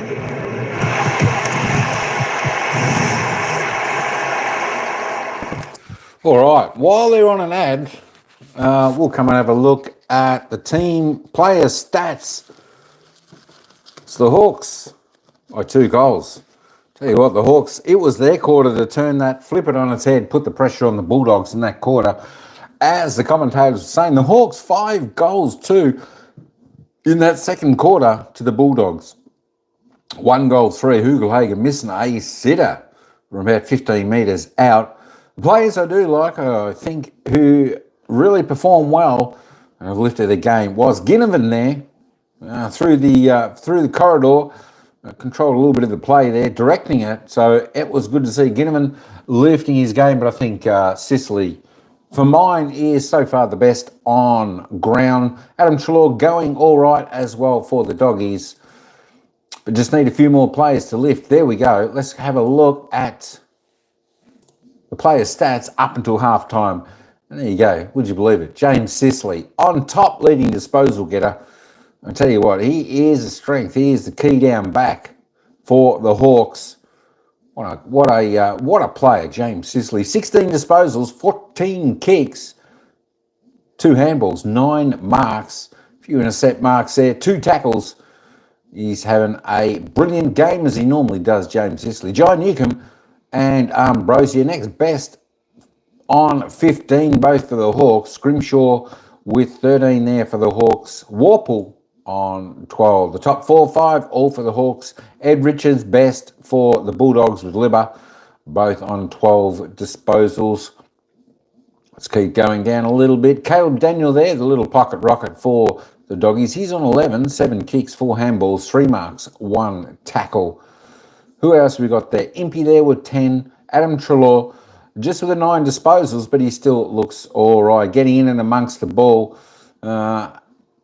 with the 9, 7 kicks, 2 handballs, 2 marks, 2 tackles. He slotted a sausage roll. Sam Darcy, a little bit quieter in that second term. He really needs to lift, and certainly does. The Bontempelli, they both need to lift for the doggies if they want to get back in this game. Tim English, a little bit quiet in that second quarter where he produced really well in that first quarter. Dylan Moore there with 6 touches. Keshler Deer, he was quite good in that second term for the Hawks down forward. Took a great mark, a good contested mark there. He's got 5 disposals, 3 kicks, 2 handballs, 2 marks, 1 tackle. Look at that. 3 kicks, 2 goals, 1. That's what you like to see. That's what you like to see. Well done. All right, as we keep going back down there. Ugelhagen there for the Doggies, as I said. He's only had 2 possessions up until half time. Rather quiet, unlike him. 2 kicks, just the 1 behind. 1 that he should have kicked, but he didn't. And of course, well, it sort of evens out because Charles very quiet down there. Just the 2 possessions, 2 kicks. He went for a screamer. He got up with the clouds, but couldn't quite pull it down. Jack Gunston, he's just had the one disposal, 1 kick, 1 goal. There you go. So there's a couple players there that do need to lift, respectively for both sides. For the Dogs, they need their big guns to get up and lift a bit, and the Hawks, still a few players there that could do a little bit more to help out. Just having a look at the goal scorers now. Keshler Deer, the only multiple goal scorer on the ground. Of course, that's for the Hawks. He's with 2 goals. Bailey Williams, Adam Treloar, Aaron McNaughton, Tim English, Sam Darcy, the single goal scorers for the Doggies. And for the Hawks, single goal scorers to Nicky Watson, Jai Newcomb, Lloyd Meek, Connor McDonald, Jack Gunston. We still go and just having a look for the fantasy points, just if you like to keep tabs on those. James Sicily, as I said, I think he's best on ground at the moment. Never puts a bad game forward as James Sicily. He tops the table with 83. Let's have a quick look at the team stats before we head back to the commentators. And the Hawks got on top, well and truly on top in the disposals, 44 on top there. Of course, look at that. But what's that? Just under 30, 27 kicks, about 17 handballs more. Inside 50s, Hawks doing it good there. Bulldogs 19 inside 50s for 9 scoring shots, so not too bad. Hawks 28 inside 50s for 10. There we go. Disposal efficiency. Hawks pretty high, above season average on 76%. The Doggies a little bit low. They need to lift that a little bit. Efficiency inside 50, 52 for the Doggies, 43 for the Hawks. Not too bad. Not too bad. Free kicks 10-9. Umpires blowing the whistle a little bit tonight, but that being said, allowing a play to go on. So all not too bad there. There was only 1 free kick that really involved a score that probably shouldn't have been a free kick. That was to the Doggies late in that first quarter. 21 hit-outs apiece. The clearances, Doggies on top there by 9. Centre clearances, Dogs by 1. Stoppage clearances, Dogs doing it well there, but not capitalising as they should by 8. Contested possessions, pretty even, 69-73. Uncontested, Hawks controlling the ball a little bit more there, 120, 82, 38 up. Turnovers, well, it's a high-pressure game, isn't it? 40-34, both turning it over. Time in possession for the match, 47% to the Hawks, 35 to the Dogs. The last 10 minutes of that second quarter, 41% they had control. Did the Hawks, the final 10 minutes of that second quarter. Hawks doing the marks as well, of course, with the opening run they got, doing a little bit of chipping, etc. like that. 60-42, 18 marks, up marks inside 50. I do like that number though. 8 to the Hawks, only 3 to the Western Bulldogs. They need to find their targets a little bit better. Stop bombing it in. Now find your leading targets, lower the eyes and hit them lace out. Contested marks, 6-9. Hawks by 3 there. Looking at the tackles now. Hawks doing a little bit better in that region by 6, 31-25. Inside 50 tackles, all even there. 1%ers, all pretty even there as well. We're not too far away before we get back to the game. Let me just roll that up. We've got 3.5 minutes there. Let me just put it back on that.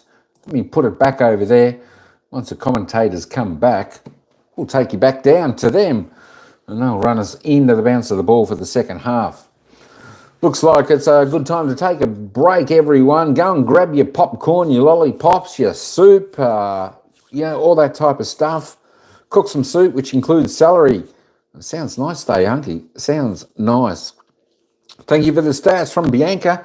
You're welcome, Bianca. Always like to show the stats. It's always interesting to see how, if you've got favourite players that you like to follow, it's always good to see how they're performing or to see what stats they're going anyway. So that can sort of, let you sort of understand if someone like Gunston or Hugelhagen, you haven't heard them in the call that much, well, then you can see their stats only one and two apiece, that they've been a little bit quiet and it's time for them to lift. It's a little bit like the Bont.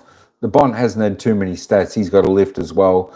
And of course, you hear Sicily getting called quite often, the leading possession getter on the ground. And as I think to myself, I think so far, best on ground, James Sicily at the moment. What's it going to be in the second half, though, folks? What is it going to be? Can the Western Bulldogs show their recent form? Can they come out fighting? Have they got the grit, the determination, the will? Can they lift each other? Or can this young team of the Hawks, with the flair, the fire, the passion, the inspiration of each other, can they run the Bulldogs ragged? And it's going to be the question which will be answered within the next hour as we go into this final second half. We see one team goes on next week to play Port Adelaide. At the end of this game, it'll be lights out for one team. They'll be able to start their holiday early. Who's it going to be? You know what? I still can't call this game. 34 to the Dogs, 45. 2 goals lead to the Hawks, but it's definitely not game over just yet. Both teams still fighting it out pretty well. That being said, the Dogs had a little bit of a run in the first quarter. The Hawks contained that pressure, but we haven't seen an open run from the Dogs where they've had the momentum, where they've just been able to drive and get it on their terms. The Hawks doing very well. I tell you what, Hawks get through this match, they're going to go a long way to actually the last day in September. They might even hold the cup up at the end of it. You just never know. I think one of these teams who win this game tonight, they're going to be the danger team for the rest of the competition going forward into the finals. Not too far away. We're just about going to head back to the commentators. We'll let them take it out for the second half here, whereas the Hawks by 2 goals. Just looking at the boys are in the huddles out there. Yeah, the big dogs for the Western Bulldogs need to lift, no doubt. Bontempelli 6 disposals. He's trying hard, we know that. Just haven't been able to influence the game and obviously help with their territory. So Bulldogs have only lost the territory count, the inside 50 count, 5 times this year. They're zipping 5. Tonight, 28-19 in favour of the Hawks. So they've got to fix that territory up and give Norton, give Jamar an opportunity to work, because they've only had 3 and 2 just touches. And they're +9 in clearances, so it's not as if they're not winning clearance to be able to give them the chance for field position. I mean, we've spoken about Hugelhagen and Norton. They've had very little of it. Waitman's had 3 touches. So their forwards need to get to work, but they can only get to work if they get supply. It's their second lowest possession count for the year, the Western Bulldogs. They've only taken 19 uncontested marks. They've no control. No, they need to get control back. They've only won once since being behind at half-time, so they're 1-8. Upside for the Hawks too. Dylan Moore's only had the 6 touches, so plenty to still come from him. Big second half coming up. 11-point margin in favour of the Hawks as we get underway here in the Cutthroat Elimination final in front of a huge crowd. Newcomb with a clearing ball immediately to Toll, but Jones attacks it in the air and was able to win the contest. Lob. Bontempelli's handball intercepted by Ginnivan. Nash around the corner. Warple gets a good look. Just to the right-hand side a little. Most goals have been kicked to the right of screen tonight. I think it's 9 off, maybe the 12 have been kicked to the right-hand side, the city end. The blood rule with Marbior Chol.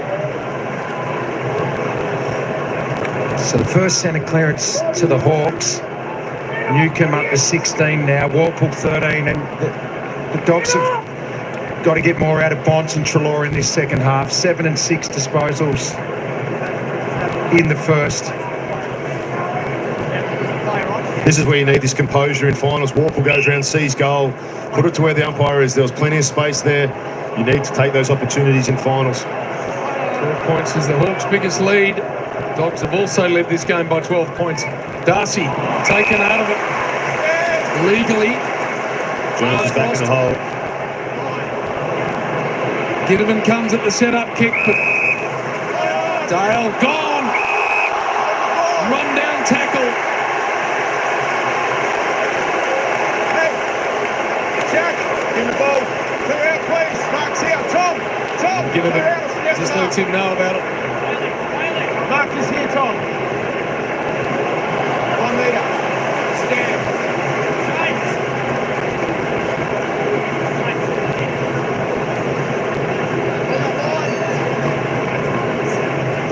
Excellent work from the small forward. He's already got one from the set shot.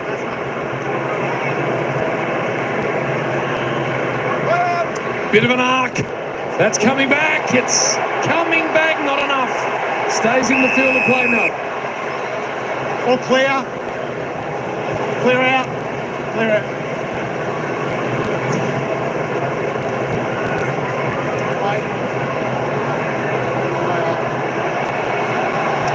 How do the Dogs respond here? Newcomb at the back door. MP. Jonathan Newcomb around the corner. They line up. Almost there in front. He claims it. He asks the question and he's got it.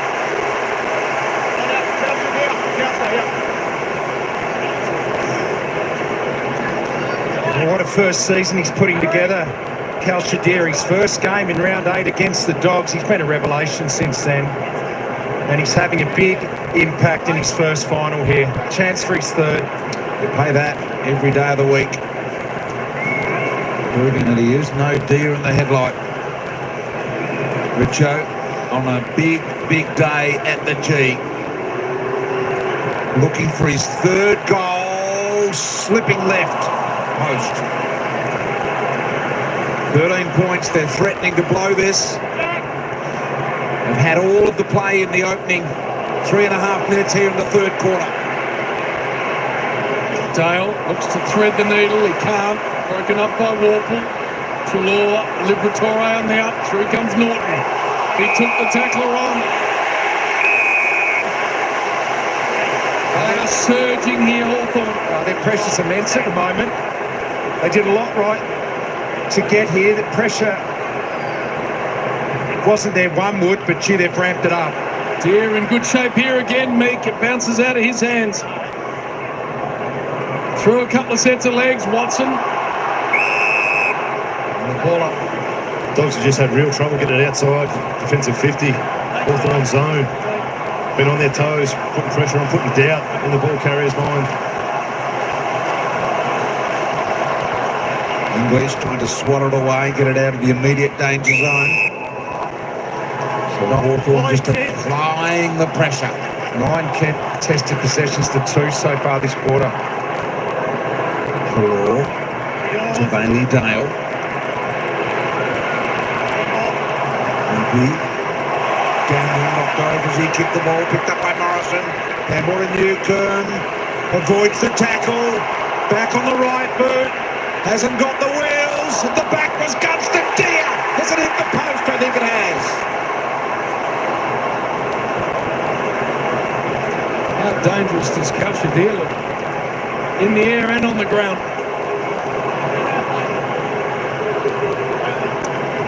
They're turning the screws here, aren't they? Just floats it.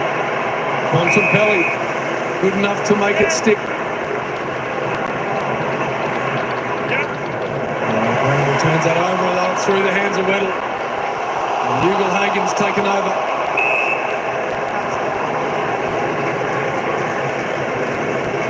Hawthorn's had all the play since the Williams last goal for the Dog. 13 inside 50s to 2 Hawthorn's way. But we know how football goes these days. If you don't convert when you have the momentum, the other side's going to come at some stage. Tackle applied by Bontempelli. Liberatore just tumbles it. And it lands inside, but it's going to be delivered.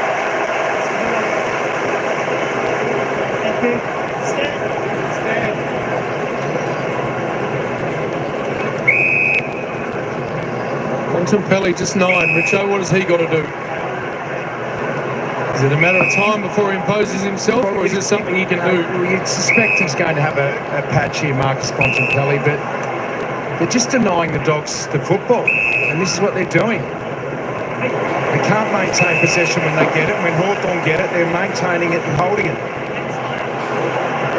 Deer again to fly. Watson, Gunston, look out, McDonald. They are on a roll.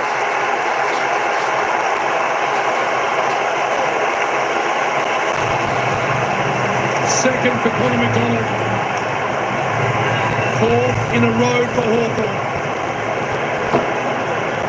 Game high lead now of 21 points. They just spread the ground then.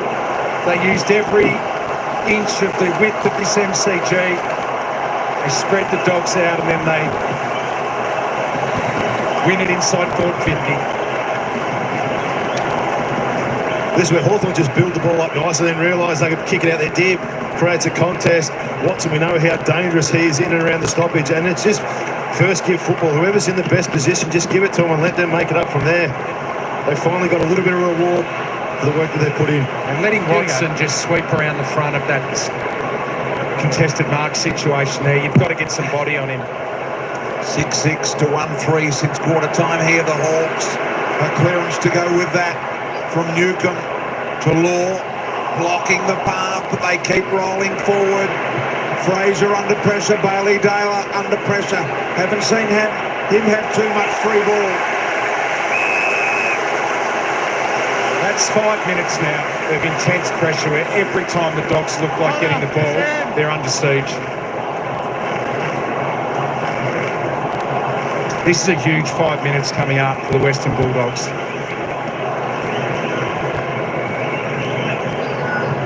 Backed out of the air by Moore. This is a team that once they get momentum, Hodgie, they're hard to stop. I would be putting Bontempelli in the stoppage. He's playing centre half forward at the moment. He's on Scrimshaw.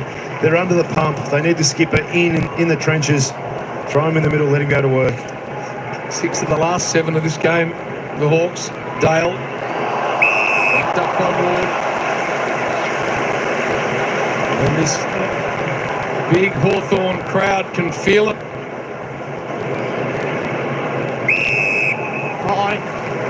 Into them.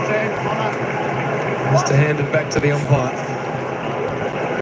They are sensing something. The brown and gold at the MCG. Liberatore, Daniel. Bontempelli at the back, Ugelhagen. Taken to ground by Sicily, but he got it to Richards. Bounces away from Newcomb.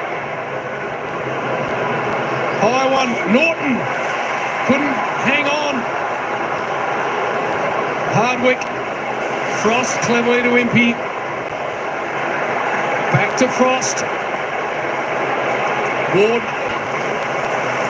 with the left foot floater. It should be marked here by Love, and it is. So can he reload and go? Little ball to Daniel. Daniel now off, and they go forward once again. Fraser's ball finds the target of McNeil. There's great forward pressure there from the Dogs. Every time Hawthorn had the ball in the back 50, there was 2-3 numbers going at it, forced a surge kick forward. And when Locke won that back, Hodge, he didn't hesitate. He saw Daniel, he pulled the trigger.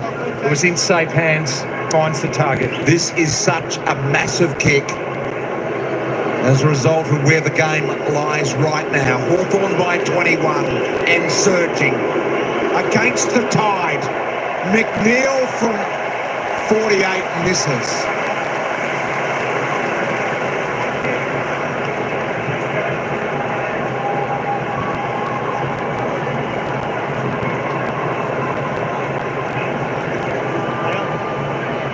Winner heads to Adelaide.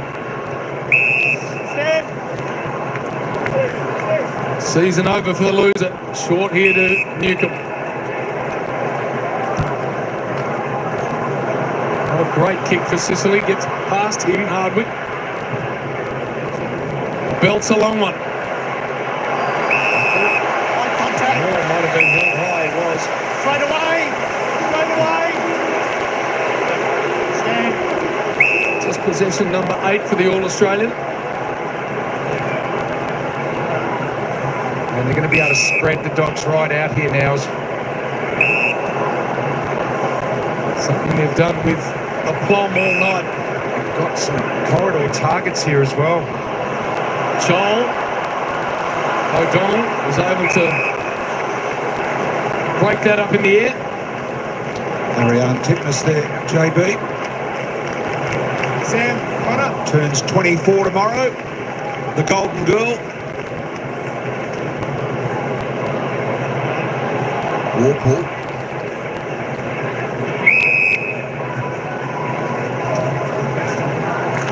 So a momentary lull here in the third. Being once again dominated by Hawthorn. Got a handy 20-point buffer zone here at the moment. Next goal in this game, you feel pretty important, Richo. Absolutely, Brian. Only taken 4 marks inside 50, the Dogs. Newcombe, lovely hands to aim on when he was under severe pressure. This kick is very wide, but it'll do. Deal will be paid the mark here, I suspect. What a grab it was. That was a sensational mark. That ball was a Mung floater. And have a look at the hands here of Kalshadir. O'Donnell looked to have it covered all the way, and all of a sudden, Deer arriving late. Now one from the boundary line. That's pretty good. Gee, that's good. Deer's got another one. 3 for him.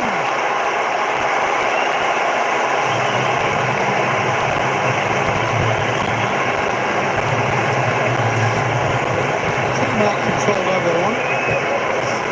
It was line ball, no doubt. There was one hand before it went over, but the second one, is that over the line or not? It's hard to tell, isn't it, sometimes from up here at this angle. Regardless of that, this guy's putting his hand up big time.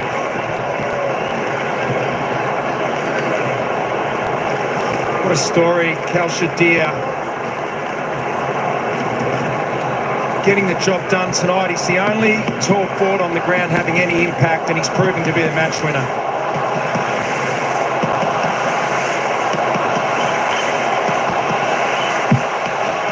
26 points.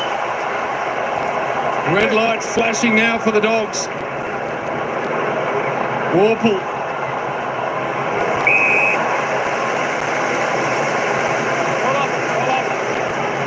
And Liberatore at the bottom of all of that.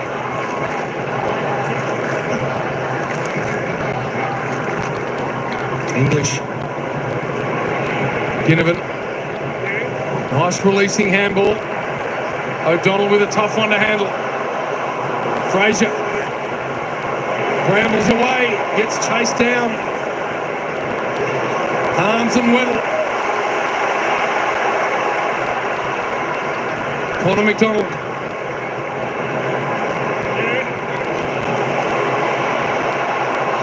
Ginnivan. Goal side. How good. How good. In a previous life, he might have had a ping. I think that's pretty smart there, JB. There's been a couple of times the Hawks, the young Hawks, have had a blazing shot when there's been blokes in better position. Had the composure, could have a shot, as you said. For 6 unanswered goals. And a 32-point lead.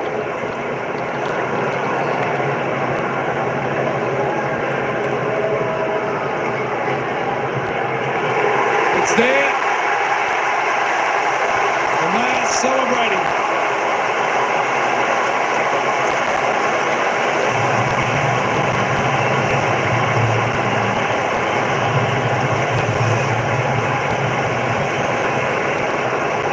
Got 2, the Wizard. And that's now a long way back for the Dogs.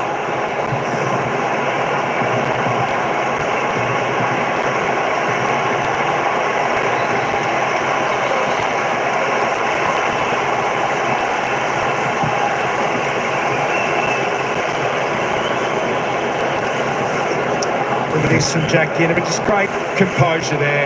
Didn't rush, scanned the ground, hit the target. Good team play, and this is a long, long way back now for the Dogs. Richo, every Hawthorn fan here at the MCG sitting at home now trying to book a ticket to Adelaide. Absolutely. The planes will be absolutely jam-packed. So will the roads if it continues at this rate. Off hands. Joel misses. The Dogs cannot get their hands on it. 61 possessions to 32, getting smashed around the footy. They can't maintain any possession at all. They're defending the whole time.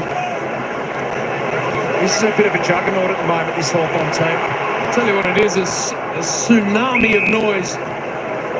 Close to 100,000 people have not won a final at Hawthorn since 2015. They can feel it. O'Donnell's kick was good. Williams. Ugle-Hagan to come at it. Going back with the flight English. Norton. First touch for Aaron Norton since the first quarter, and it's a massive, massive kick, this one. This has to go through.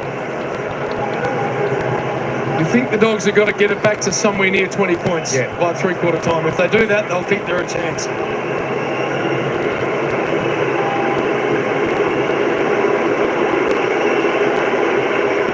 That's good. Right through the middle.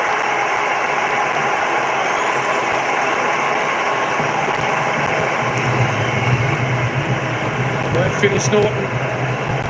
Breaks a run of 6 unanswered goals for the Hawks. And more importantly, it gets the margin back to 27.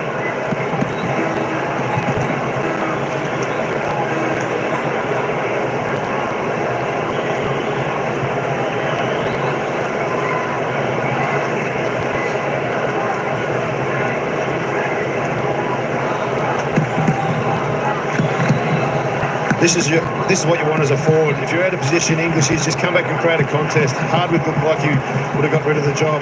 Brings the ball to ground, pressure on the Hawks defence. It just creates options. That's what's so important, putting your body on the line. That's the result.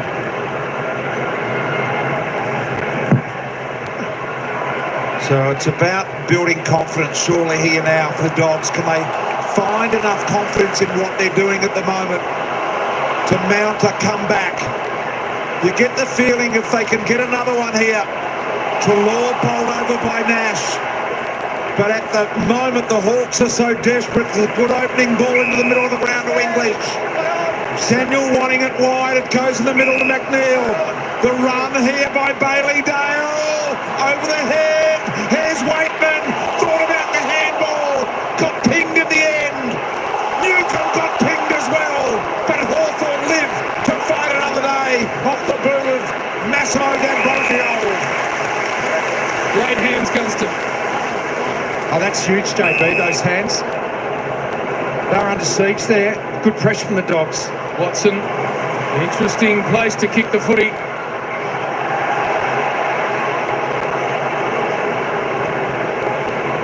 Get it to Weddle. What about that ball? And now Ward misses the target. Treloar couldn't keep his feet. Hardwick back to Sicily, the distributor. Moore.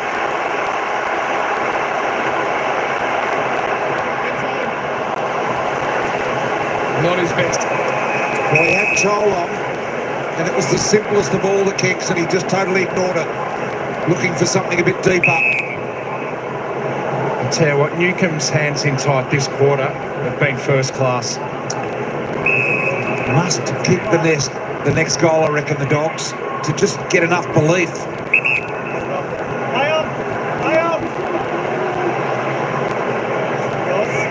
Daniel. High ball, English has got it all to do. Spin short. Just gets it done.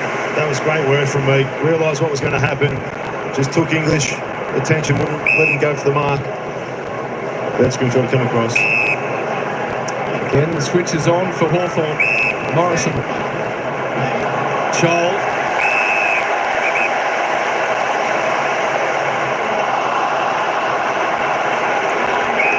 That's a score. So it's going to be a ball in.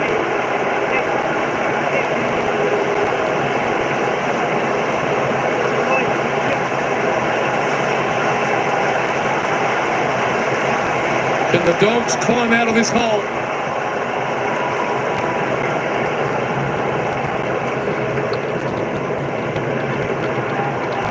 Try. Throw, Hawthorn. He's been for a throw. Hawthorn. Once you've got a lot of back, you can't rush this. You've got 3 or 4 back in the hole. Nash. Centering ball. English. Mark dropped. Crunched is O'Donnell. Gee, I reckon he had prior opportunity then. Yep, I reckon he had a step. Let's have a look. Right. Yeah, he had a step there. You can't play that, not the D50. Seen it played though, Hodgie. Gee, I reckon he had prior opportunity. One umpire looked at the main officiating umpire, McDonald, now around the corner. Misses as if to say, you're going to blow the whistle or not. It was that close and tight. And he did not. Jalor. To a 2-on-1 in McNeil. Going to be a difficult job for McNeil here. Hardwick, as tough as they come. Scrimshaw likewise. Out the back door to Walpole. Ball still alive, although Williams sees the boundary line. So the Hawks have dominated 12 inside 50s to 4. They've kicked 3 goals, 6. They're dominating every area now, Hodgie. Just hope that inaccuracy doesn't come back to haunt them. They're dominating clearance. They're making the Dogs defend for long periods. We just saw Bont then, had 3 touches this quarter. Once again, being put forward.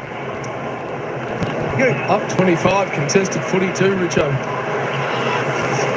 Incredible. All the way back to Scrimshaw. They've done this all night. Had a spare behind the footy.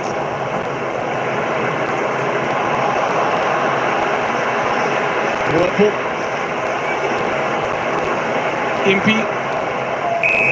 Even when they get in a little bit of trouble, they always seem to have a handball, an extra number there to release. Sam Frost has been good tonight, but I reckon that wouldn't be the kick that Sam Mitchell wants him to do. The risky one up the middle. Nash body lining the footy. Take one of these. Hawthorn. Never can't believe it. Neither can Bont. It's there. Time. Weddle.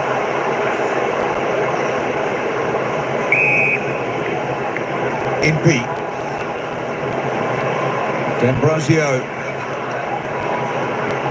Impey again, ran into a bit of trouble. Walpole just shrugged the shoulders. Set D'Ambrosio free. Looking for Joel one-on-one. Did well O'Donnell, he's done well down there. James O'Donnell. Watson picks it up, long handball, clears the space. Little one from Ward around the corner. Mark is taken by Moore. The Western Bulldogs have activated their sub, so Jack McRae is on the gates, about to come into the action, and I'm just waiting to see. Looks like Vandermeer, I think. There it is, yep, Vandermeer to the back of the bench. So Moore in the meantime, there is Jack McRae. Getting ready to come on. As Moore, 35 out directly in front, punt road, and has missed a goal that you would have almost guaranteed he'd kick. That's why they brought McRae on. Currently for the third quarter, it's 106 touches to 53. They've doubled him.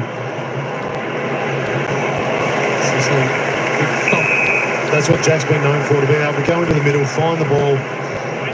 They've put him at half forward of late. He's now sitting across the wing. They'll look to feed back, get the ball in his hands.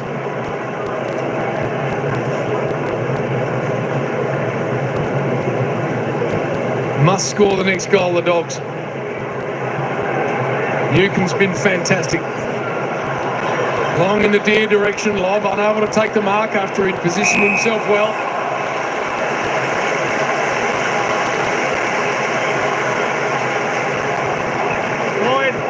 Dogs' lowest disposal count this year is 331. They've only had 206 so far. Nash. Lob couldn't hang on. McGuinness. Into the hands of Williams. Well, after 7 rounds, the Hawks were 17th. After 18 rounds, they were 13th. I'm just wondering now whether the best informed team in the competition, Rip Joe, how they have built their year. They are in every area at the moment. Every way you look at it, they are the best team in the comp right now. The pressure is elite. Duray, O'Donnell. Hawthorn fans loving that. I'll tell you what, the Geelong supporters will probably have something to argue with that last night. They would, but statistically, they're number one in most areas, Hawthorn, for a large period of time now.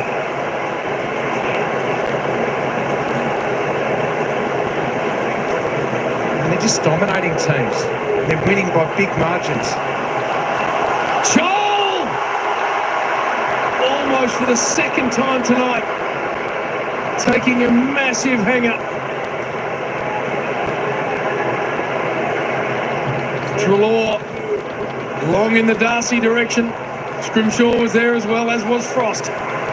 Hardwick so good at funneling back to take the pressure out.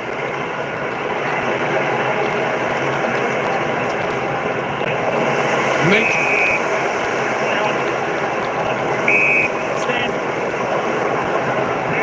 Newcomb to Duray.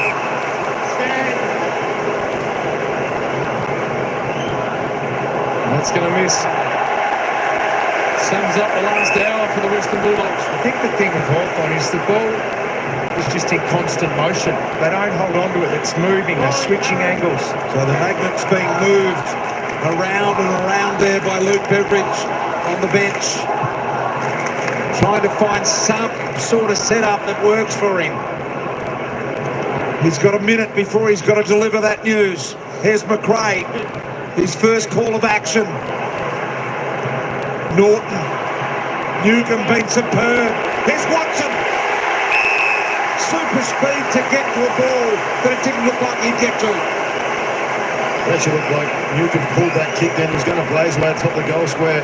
But he saw it laid out of the corner of his eye. Just there, just pulled it. Great speed, as you said, BT. Newcomb's put together one of the great quarters here. 14 disposals. 3-8 to 1-1 in the quarter. 3 goals 8. They could have absolutely buried them by now. Nick Watson lining up for his 3rd goal here. 35-metre kick in the last 30 seconds of the 3rd quarter. This to send the crowd into a wizard-like frenzy.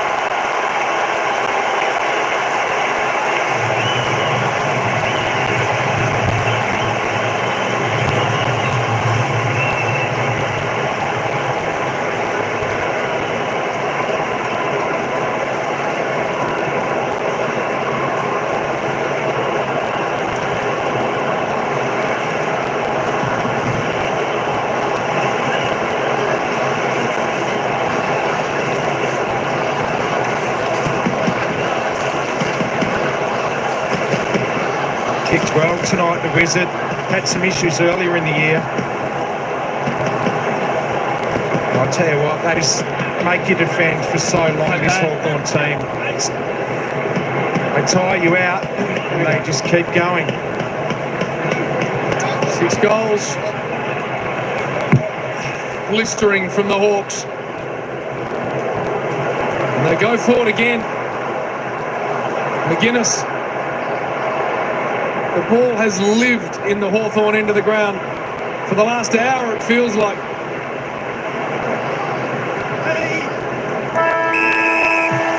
Listen to this.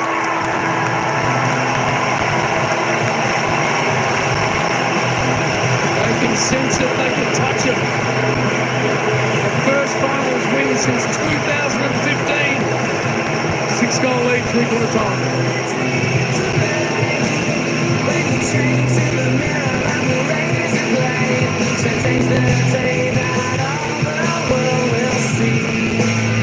All right, 3/4 time. We got some happy Hawthorn fans, supporters in the chat.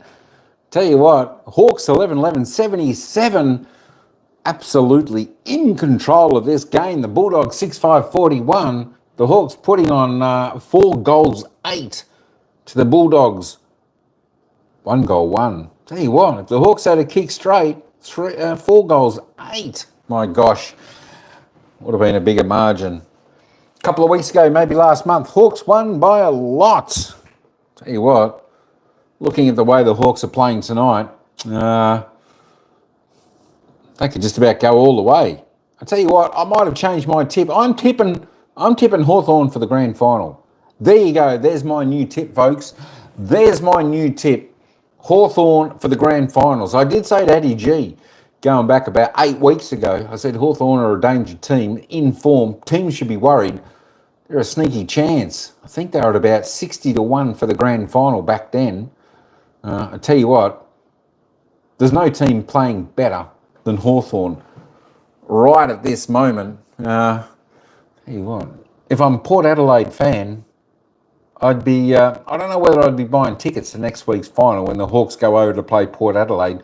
I think the Hawks will demolish Port Adelaide and then go on to a chance to play off in the grand final.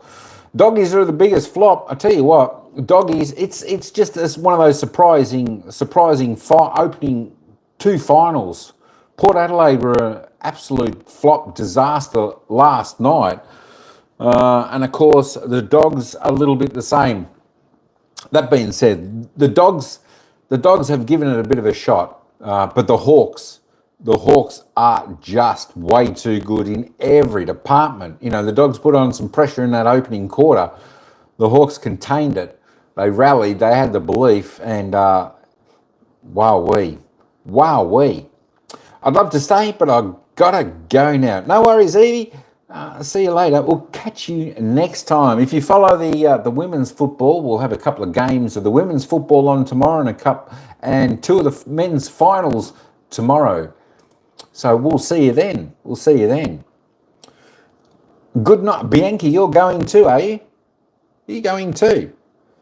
I'm not going just yet. It's only 3/4 time. We've still got another quarter of football to go here before we go. Just having a look at the stats because you like them. Jai Newcomb now for the Hawks, top of the table. Look at that, 38 clear of the next best. Ambrosio on 22, Scrimshaw 20, Sicily and Ward 19 and 18. Best for the Doggies is Liberatore. Women's football, AFL, the AFL Women's Football League. So tomorrow we've got some games coming up. We've got Sydney and Collingwood Women's Football. I think it's Melbourne and Brisbane. I think are a couple of the games that we'll cover tomorrow, along with the other qualifying final and the other elimination final. So it should be pretty good. Oh, you're saying good night to Evie's notebook. Santa, all good stuff. There are your stats. To just run them back up nice and slowly, just in case. Guesties plays 1, dudes. Hawks all the way. I tell you what, there's no team more super impressive than the Hawks right at this moment. They're looking good. I think they'll get there in September. I think they'll be there on the final day. No worries about that. The moment, the crowd, the game, it doesn't faze them. They've got the belief. They've got the will. I tell you what, it could be their year. All right, let's take us back to the commentators. We're only about a minute out before the start of this final quarter. That's the Hawks by 6 goals. Hawthorn, and early on it looked to be a bit of a struggle, but it's now just starting to open up. They're starting to score. The Western Bulldogs can't. And these numbers here, plus 24 contested possession for the quarter, their best for the year, the third best of any team. Yeah, it was. I think Brisbane was the highest, plus 25, but that's an absolute systematic dismantling of the Western Bulldogs, guys. It was down the front half, though. No, 4 inside 50s the Bulldogs had for the quarter.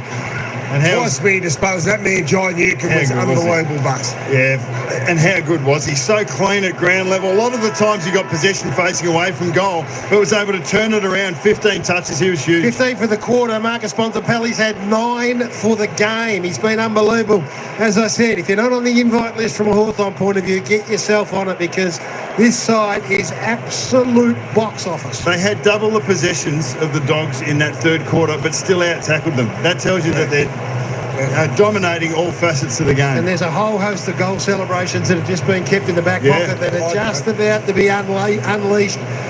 Nick Watson looks like he's ready to go. Well, Luke Bruce still hasn't had a run yet, so they still haven't made their sub. Luke Bruce wants to be a part of it. I tell you what, McDonald's going around. He's looking dangerous. It's been disappointing for the Dogs. Can they just raise an effort? Can they kick a couple of early goals here to put a bit of doubt, or maybe give themselves a little bit of hope?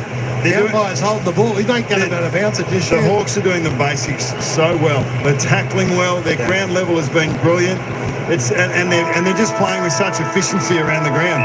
The Dogs have got to score early if there's any chance. We'll see you for the most comprehensive post-game on the final side. Here we go. Scoring as we get ready to start this final term. Treloar, little one out of there. D'Ambrosio, it's Ugelhagen. Bontempelli's been very quiet by his ridiculous standards. Back to Amon. Ugelhagen, hand in. Sicily was coming at him, ball over.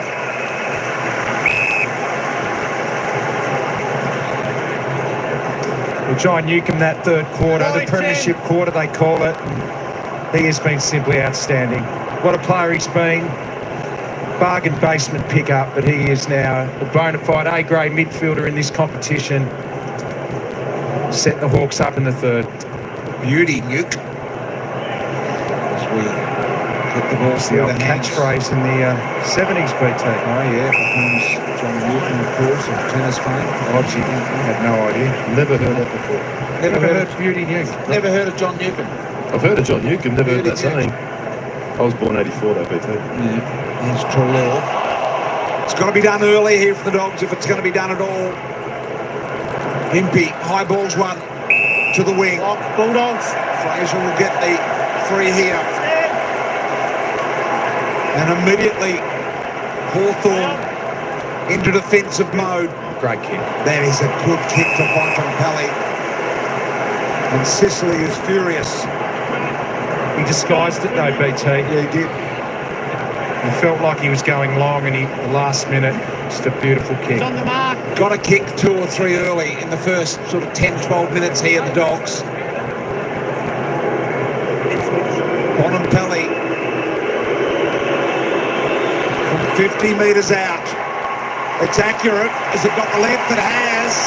So he's got a little bit of belief there.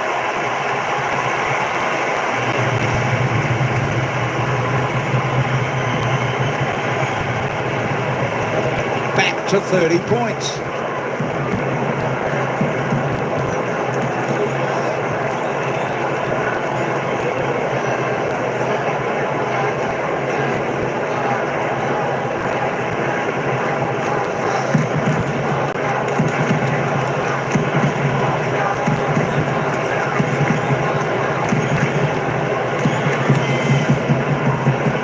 Impey there is right beside Bontempelli, but he tries to read the play.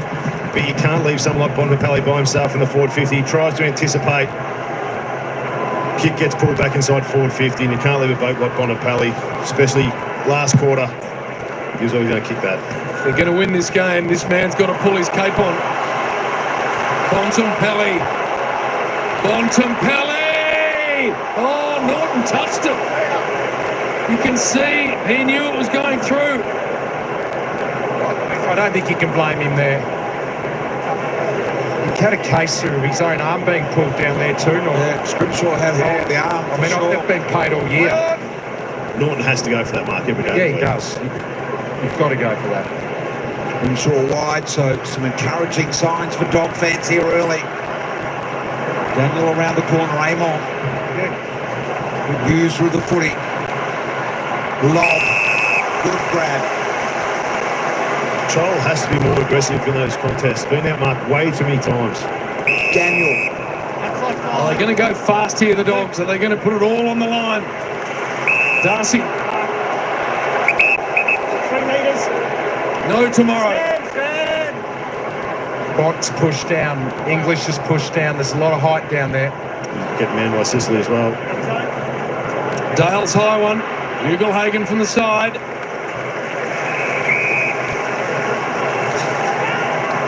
That's where you said Bont, you can see that he hasn't really showed much aggression through his career, but tonight he's been letting his teammates know when he's unhappy, either by not taking that mark or just the instructions, then just tell him deep, get it on top. He wants the ball in his hand. Meek. Down to Newcomb. Richard strips it away. Misses with the handball. To green grass. Frazier. Williams. Handball's untidy on both occasions. Now for Norton. Bontempelli's hands brilliant. Waitman. Is that touched? I'm not sure it was. I think it is. Yeah. I believe it's behind what was touched.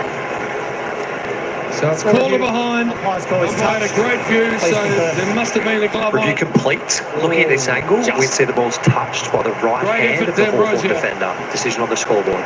So the Dogs are pressing here. They've found some life from somewhere. Bontempelli, 5 disposals. This is the first time they've had it trapped in. A bit of repeat entry style footy, which they've been the best at all year. All of a sudden, they're looking alive. Scoreboard at 28 points, not insurmountable by any means. We've seen what sides can do with momentum this year. Kick 5 and 6 goals on the trot is normal in most games these days. So what have the Dogs got here? Ambrosio. A low one around the corner, got a piece of it. Joel just does it with ease. Now Ward. Back to Massimo. That's at the right end for the fans of the Hawthorn Footy Club, and there are plenty of them in this house.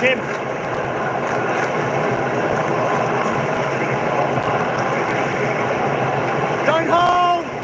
Give him the run.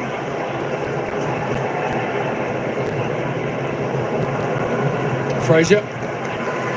Darcy.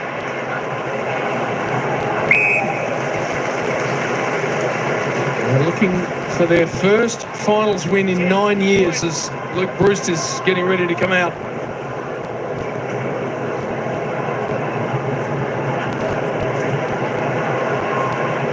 O'Donnell will see that over.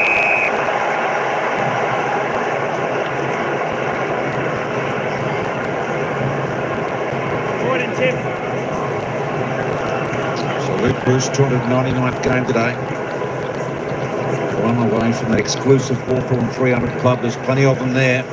He could be the 9th player that's been added to that. There's Daniel. Trelaw. So doing a good job here early, but Hawthorn still dangerous. Bramble. The bounce through half back. Kick's got to work. Beautiful mark by Harms. Little under Darcy. Not sure he'll have the wheels from there, and the kick is not good. Norton couldn't get hold of it.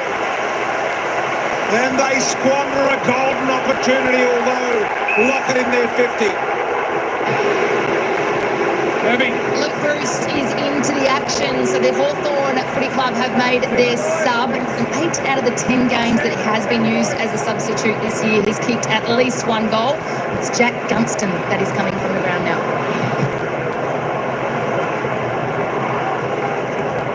The two veterans change places. Ambrosio gets it from Meek. Almost Bruce straight into the action. About the two veterans, they've both given another year during the week, JP. Are you surprised at that, Hodgie? Your old teammates? No, because of the advice and I guess the coaching that they give to the guys out in the football field. Jack Gunston's last 5 or 6 weeks have been really good, and we know what Luke Bruce has been able to do coming off the bench. Richards tried to thread a little handball through, that didn't work. Just tactical from the Hawks. He's kicked nearly 30 goals, Gunston, 29 goals, done his job. They've swapped Chol round. Chol's now got the finger on the back of Jones. Belted forward, Waitman and Ginnivan. And gone.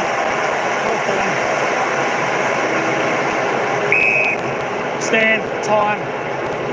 So Ginnivan here at centre half back. Meek is a massive man. Squaring ball here. Donald. You've got English in the hole. Can't go long. Play on. So he realises that. Puts it up now. Can't get to it, English. Any dog spoilers there as well. McRae. That was smart from Luke Bruce. The ball went straight up. He's gone straight to English just to try and disrupt him so he couldn't get a mark.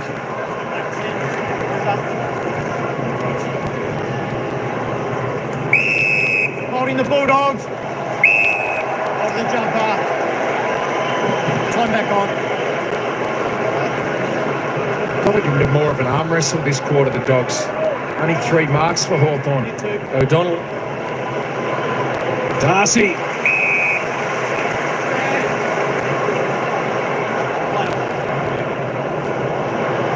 Looks to Norton and misses him. That's twice he's taken 2 good marks, and then the foot skills have let him down. Might be worth, if he gets it up the ground, get one of his smaller half-backs on wing running past, get the handball receive. Create a bit of overlap that way.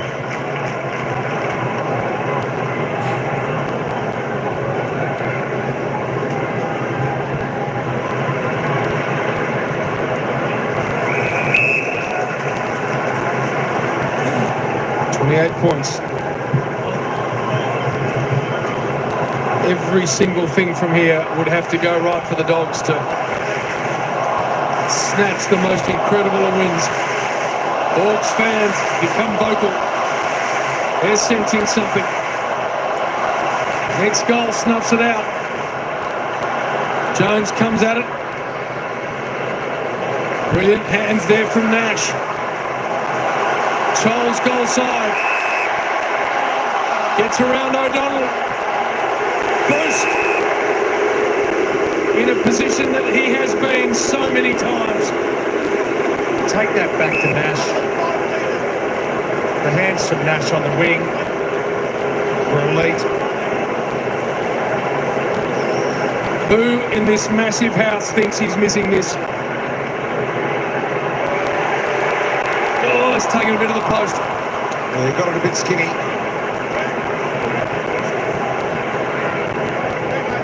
So let off to the Dogs. McRae. Only Dale goes straight up the middle. Bontempelli easing into the game. McRae, an important runner and possession getter for them. Sicily chopped off the Harms ball. And the high tackle. Dogs almost through. Sicily saves the day. No doubt about the high tackle.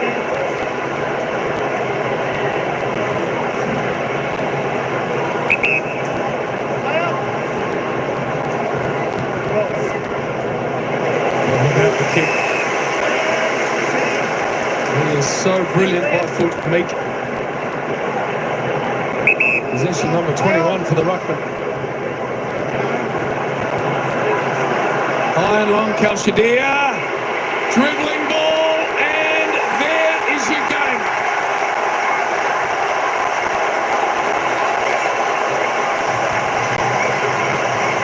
Jack Ginnivan hits the scoreboard. 11 minutes, 52 seconds left. Got to kick 6 unanswered now, the Dogs.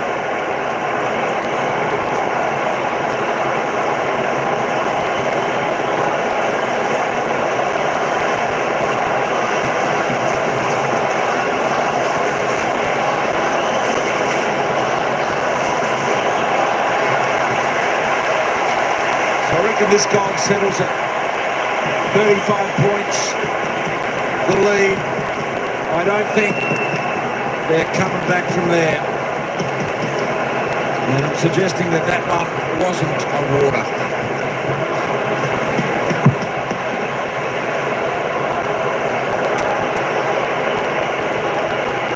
Knocked down, Bontempelli. Liberatore, Hagen at the back, but Grimshaw just held his body position, did it brilliantly. For the first time tonight, BT. Josh Ward's been good. Mackenzie unlucky, obviously, to get into the training, and Ward's come in and played a good game. Some of the field kicking has been extraordinary. Weddle. Carl Amon. Child with a play on the ball. Bramble with a fist.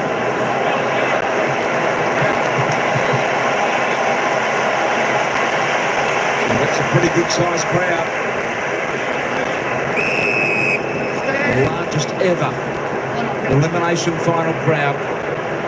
97,828. Might be the only final we get here for a while.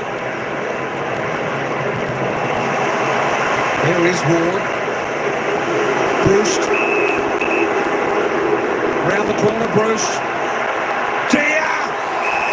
And in front is Long. 6th intercept mark, Long. Well, we know the Cats are going to have one here, BT. Marks taken by Williams. And short to Bontempelli. One here and one in Sydney. Yeah, brilliant.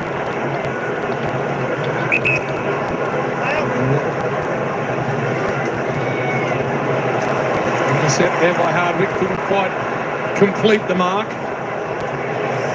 Hawks will be on the road for a couple of weeks now.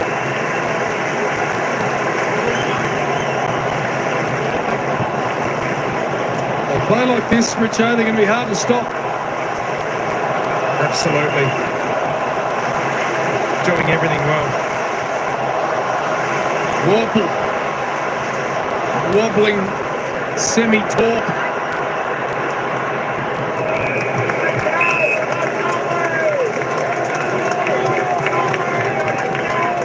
Hawks fans pinching themselves. 0-5. Only 3 teams in the history of our great game have made the finals after starting the season 0-5.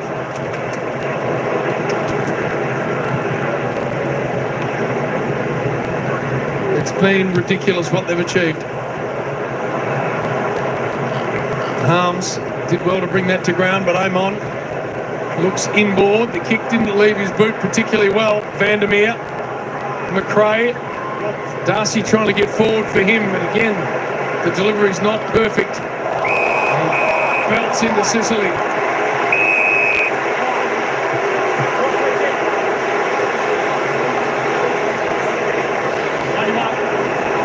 I think he had a bit of help from Frost there. He got pushed, yeah. Sicily didn't know that, but there's no issue there for Darcy. Got bumped from Frost. So probably the best 2 teams of the last 20-odd years.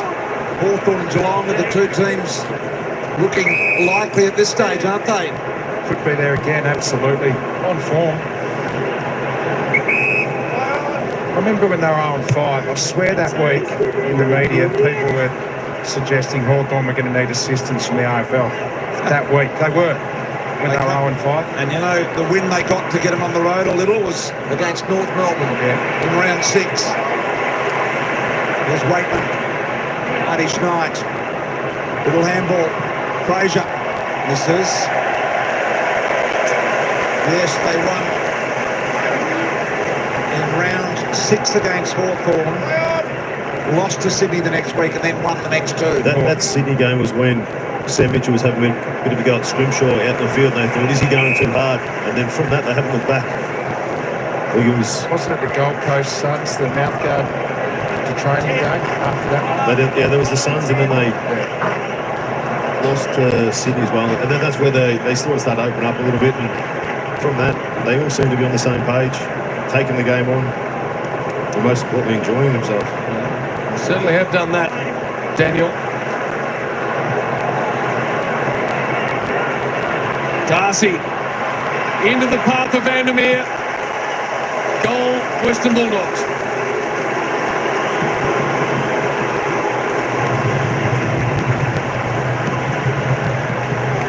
So they've kicked 2 of the 3 this term. They've taken 11 and a half minutes to do that.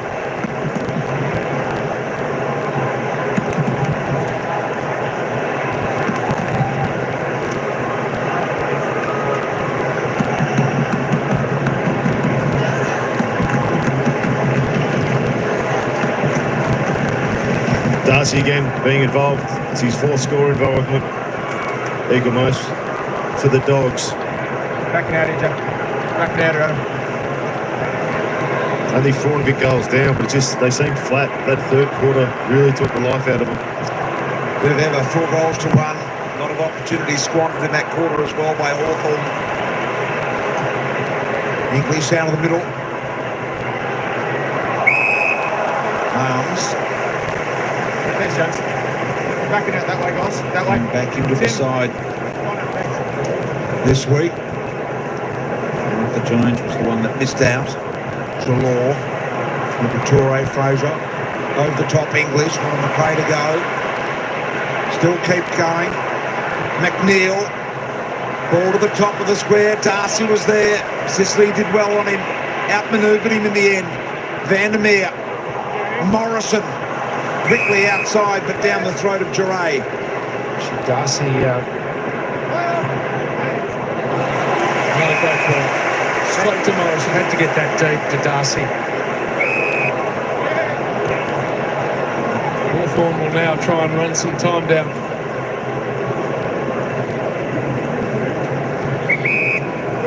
McDonald looking for an uncontested mark somewhere. Now he's going to go long. Jones.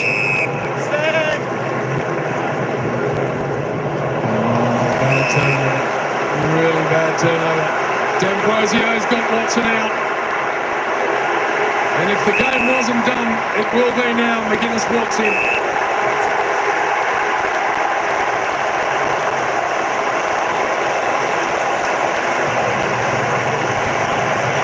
Well, they had to roll the dice, the Dogs. Had no option. Jones had to go corridor, didn't come off.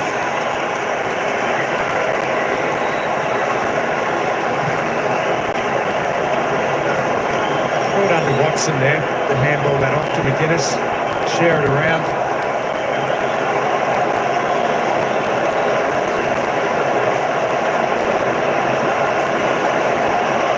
Good intercept from Liam Jones, he understands where the game's at, got to get it into the corridor.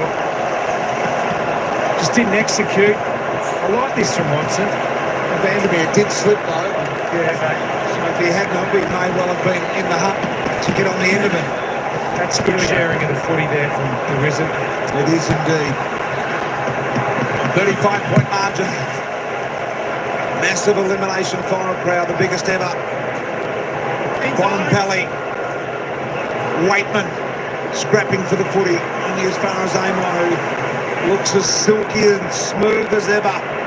This one sets more a little bit of a task. Bramble on his tail.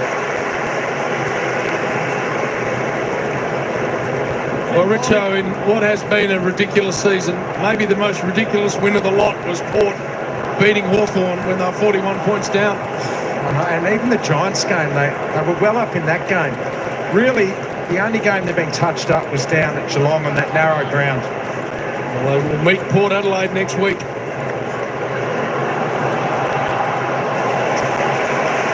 And they can't have better form than what they've got. Gosh, dear. 3 goals for him.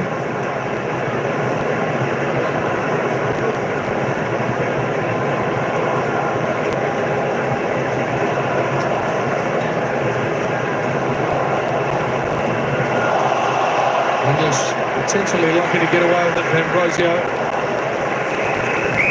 We mentioned before the game that last time their two sides meet, the Hawks kicked 10 goals from turnover.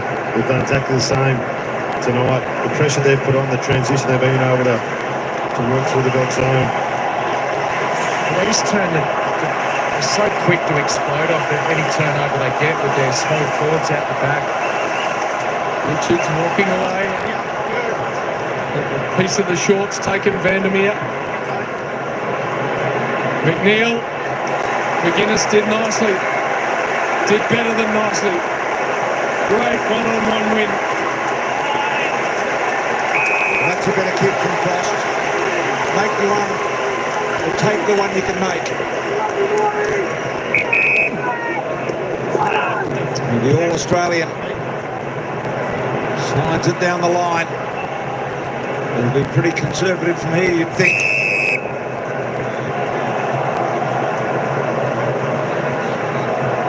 Sam Mitchell be delighted. He's coming over to Matt's shoulder. Pat him on the back. Meek heavily set by Trelaw. Daniel to the middle. Bailey and Williams looking for the overlap here. Trying to draw D'Ambrosio, but he doesn't come. So he straightens it up. Tries to get it over the top. Frost. He's filled a nice little roll deep in this Hawthorn defence. It's been a ridiculous story. It really has. Morrison. Connor McDonald. Rare error from him. Luke Bruce there on the mark. Game number 300 next week in a semi-final. Already got 2 other players that have nominated them at Barras and Battle for next year. Keep putting this up, Richard. Lots of players are going to nominate. How are they going to get a game in this back line at the moment? McDonald.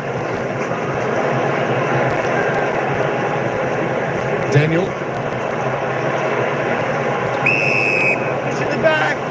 I think that extra tall, if it's a Barras type, that'll be very nice back there. But gee, you'd stiff to get taken out if you're one of these guys here now. Yep. Scrimshaw flies off hands. Norton round the corner, eases it through. Ripping bounce. Didn't he just? What about that? Norton kicks his third.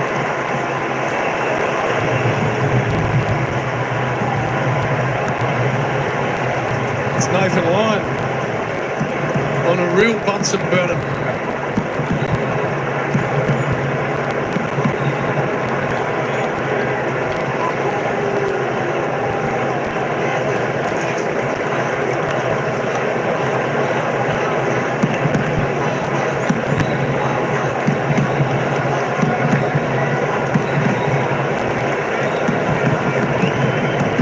That's just the supply that the Doggies haven't had enough of tonight. They've had 37 inside 50s. That's 20 less than what they've averaged for the season. They're normally number 1 to get the ball inside forward 50. They just haven't been able to transition the ball, haven't been able to win enough contests in and around the midfield to get it in there to give their forwards an opportunity. That's as good a bounce as you'll get. Yeah, that was a beauty. It's going halfway through the point post. Warple has persisted all night. Run in, finish. Finish, Jimmy Warple. Drags it to the left. He hesitated. There's too many options. Wasn't sure whether to bounce or pass it.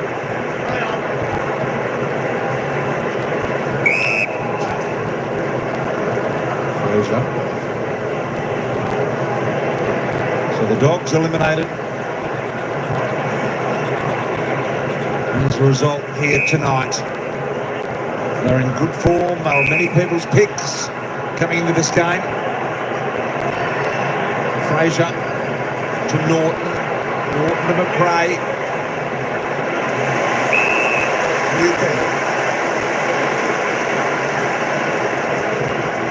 Just on McRae, does he look elsewhere, Richo? Well, I think he will, won't he? I mean, you would think that he, in his mind, would think he is a first 18 player at a club, and he's been in and out this year. He's been sub.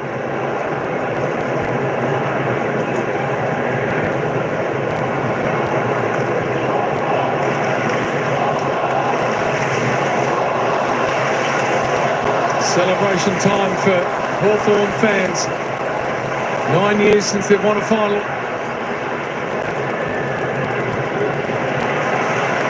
Everything's worked for them. McDonald's been so good. Jams it down the throat of Calcidia.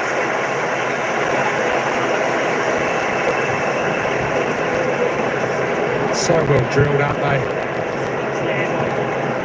Sam Mitchell, he was born to be a coach, I'd suggest.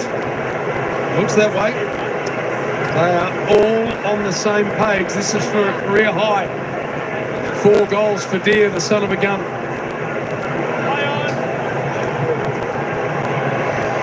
Not quite enough. Do you think Sam would be a coach, Hodgie, back when you were playing together? Yep, without a doubt. The way he was able to explain how he saw the game, he sees the game as good as anyone, but I think the best part about him is he can explain it to his players as well. We used to give him a lot of responsibilities when he was still playing to get the message across to the boys. Trelaw inside to Bailey Williams. Back to Trelaw, his 28th touch of the game. Adam Trelaw. Weddle. Been exciting this year for the Hawks. Scrimshaw, dependable. This man, although quite a tonight, is rightly rewarded with an All-Australian jumper. Morrison. That's why Mitchell went across the West Coast. He didn't go across to enhance his playing status. It was to help develop and learn from a different team, a new club, get more experience. They're away again here, Hawthorn. McGuinness in good position to mark this footy. Couldn't quite hang on to it. Ginnivan. It had to happen at some stage.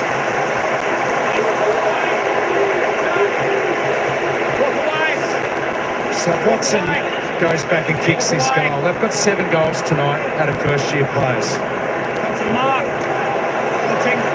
Calcidiers kicked 3. This will be Watson's 4th if he kicks it. 7 of 13 goals from first-year players in a final. This will be a career high haul for Nick Watson. Good time to produce that.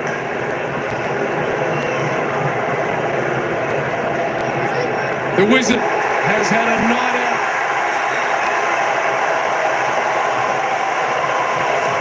It is celebration time for Hawthorn.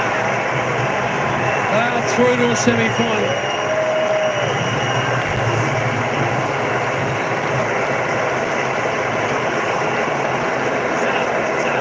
He's had a fair game.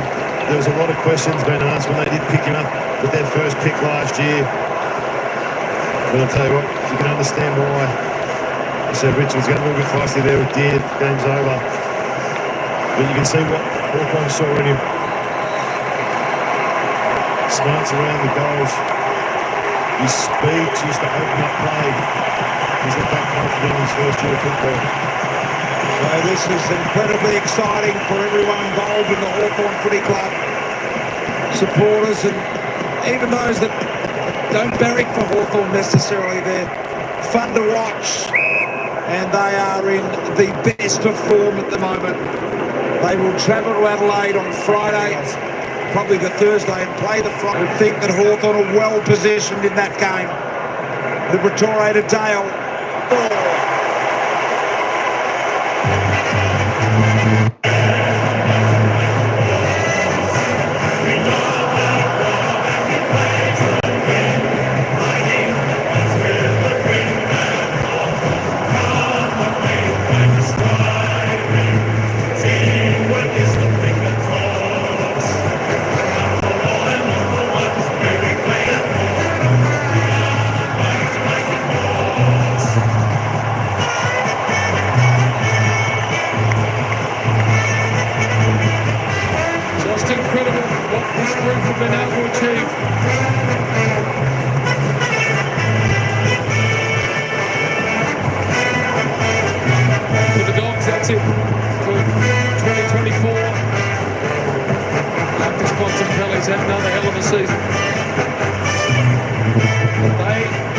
further.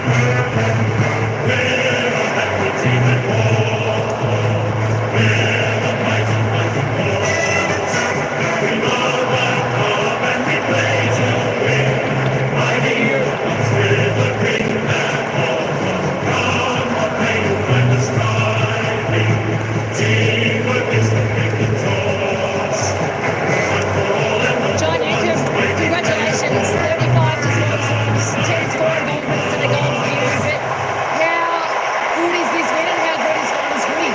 Yeah, it's an unbelievable feeling out here tonight. Probably our biggest crowd for the year, and the boys really relished the opportunity, and yeah, stoked with tonight's performance. 97,000. I'll just let that sit with you for a moment. But a 0-5 start to the year. You were 17th after round 7. Did you always have, I guess, the belief in this group that you could turn things around and really be a contender? Yeah, you've always got hope. I mean, you have to if you want to compete at this level, and it took us a little bit longer than we would have liked to find it. But I mean, the belief that everyone's got in themselves and in each other at the moment is unbelievable, and it's a great joy to be a part of. Hot ball. We're all digging it. It's a vibe. Can you explain it to us, please? I mean, it seems like the fans are just running with it. It works for us, gives us a bit of enthusiasm, but we're happy to just ride the coattails of what's going on. How long do you allow yourselves to really enjoy this one before you look towards Port Adelaide next weekend? Probably a day and a half, maybe. We'll probably be back in on Sunday, I guess, and reflect and then start to shift our focus probably Monday or Tuesday. But yeah, all smiles for at least the next 2 days. Soak this up. We'll see you next week. Will do. Thank you.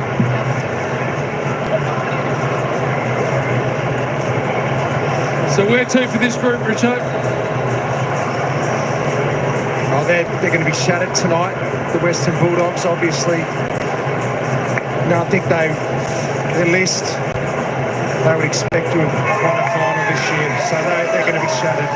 But I mean, they've run into a team that could not be running any hotter than what Hawthorn are, and they'll just thoroughly smack tonight on the inside, and then on the outside they hold onto the ball, they make you defend for such long periods. This Hawthorn team, they spread the ground, spend a lot of time chasing.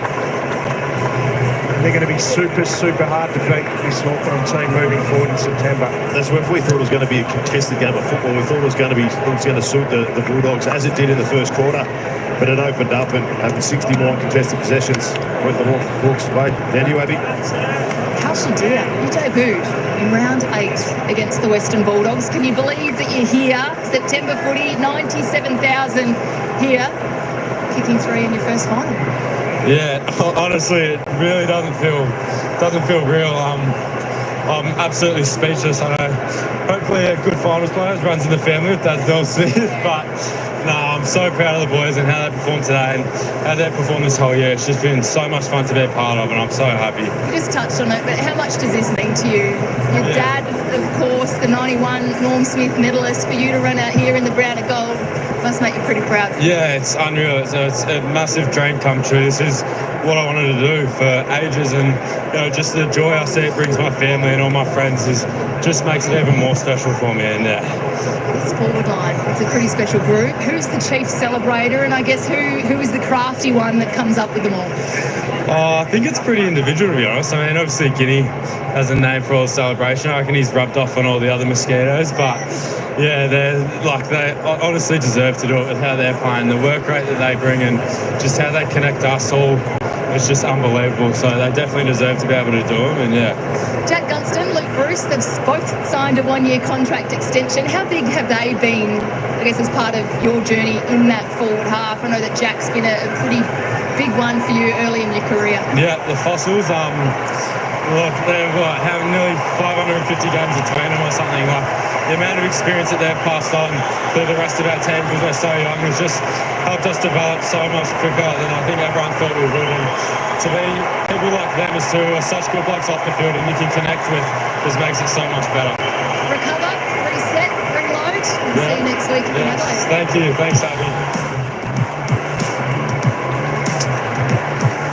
Now, these are the celebrations that are normally reserved for premierships, but this Hawthorn team do it differently. Welcome. The finals footy on Fox, brought to you by Industry Super Funds, and when it comes to Super there's only one symbol to look for. Do you believe? Do you believe?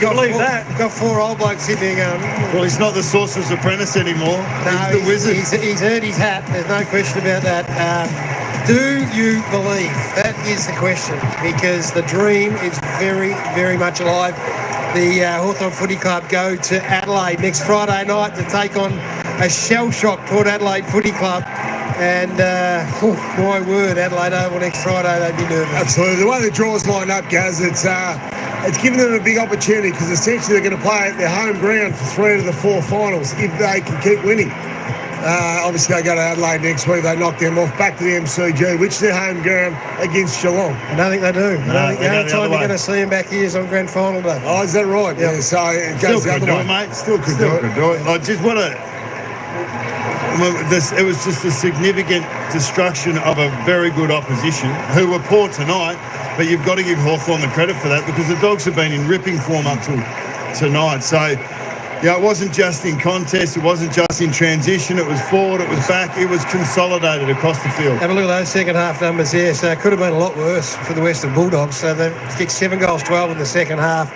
Scores sprint side 50. They're scoring at will in the end. We'll show you some vision a little bit later on about they were almost taking the out of the game. Plus 20 contested possessions, plus 11 inside 50s. Some of these numbers are off the charts, and this is their first final for Hawthorn. I think Bucks mentioned it at quarter time or even 3/4 time. It was a really mature way to think through the game. Certainly early on, when the Bulldogs' energy was up, they were able to defend really well, really shut down Hawthorn's ball movement and force them into a game where it really suited the Western Bulldogs. Then after half-time, and this is what they do to teams. If they don't get you early, they'll get you late. And you could just see the way that they were covering the ground, the way that they set up the game, go from inside to out. Spoke again once about their cleanliness. It was just a complete performance of a side who was probably the second hottest team in the competition right now. All right, let's go back down the ground. We can hear from a man that was always going to have a big say in proceedings, Jack Ginnivan. Watson's cramping, so that's all right. But Jack Ginnivan's down here as well. Huge result for the footy club to keep your season alive. Just sum up what just happened out here for us. Oh, amazing game. The first quarter wasn't on our terms, and we just went back to what we're good at. We got really high and got him out the back, and that's small forwards like this guy took the miss.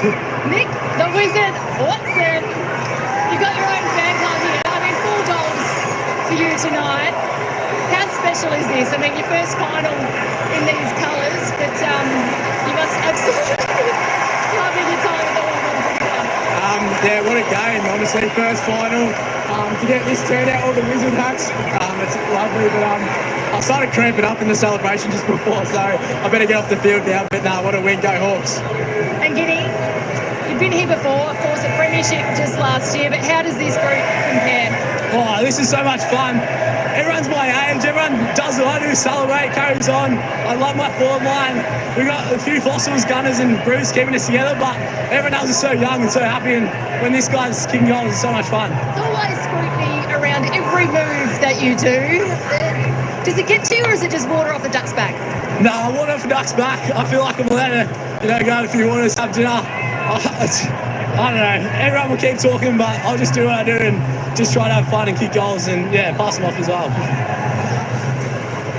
I told you it's a big party that's building up here from a Hawthorn Footy Club point of view, and invites are hard to get, but when you're the Prime Minister of the country, there's a fair chance you're going to get yourself down in the rooms. And we are told he's been a long-time Hawthorn supporter, Ian Dicker. Ian Dicker, yeah. Who's one of the great Hawthorn men of all time, and saved the football club in lots of ways, and now will be sitting back revelling in these scenes that we're experiencing here at the MCG. It's extraordinary. We're going to unpack it in a long way, so stay with us. We're going to have a really good look at it. Nick Watson sitting there with the Wizards hat in his first final. He's not the Sorcerer's Apprentice, which you called him a few weeks ago. He's earned his hat. Have you ever, what about Kelsey Deer's interview? Have you ever heard an 18-year-old say he's really proud of the boys? That's right. Like he's a dad already. Yeah. 7 goals between them, 4 to Watson, 3 to Deer in their first elimination final in front of 97,828 people. Sam Mitchell. He's got some good toys to play with here.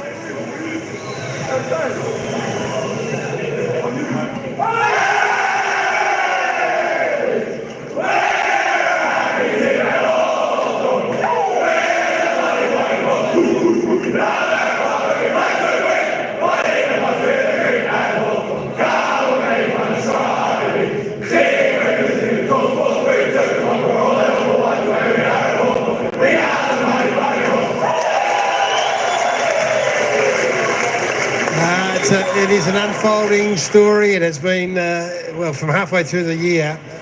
And every time they kept winning, you said, well, this is going to be exciting in the years to come. It's going to, this is for Hawthorn supporters. And yes, they've been down for so long, by 5 minutes, that they look like they got something. And now they are, I believe. Do they go favourites next week? Yeah, they go. As we sit here. They should be, absolutely. The first question we asked was about, 0-5, are you surprised to be here? He goes, yeah, well, I'd be surprised given where we were, but now we're here.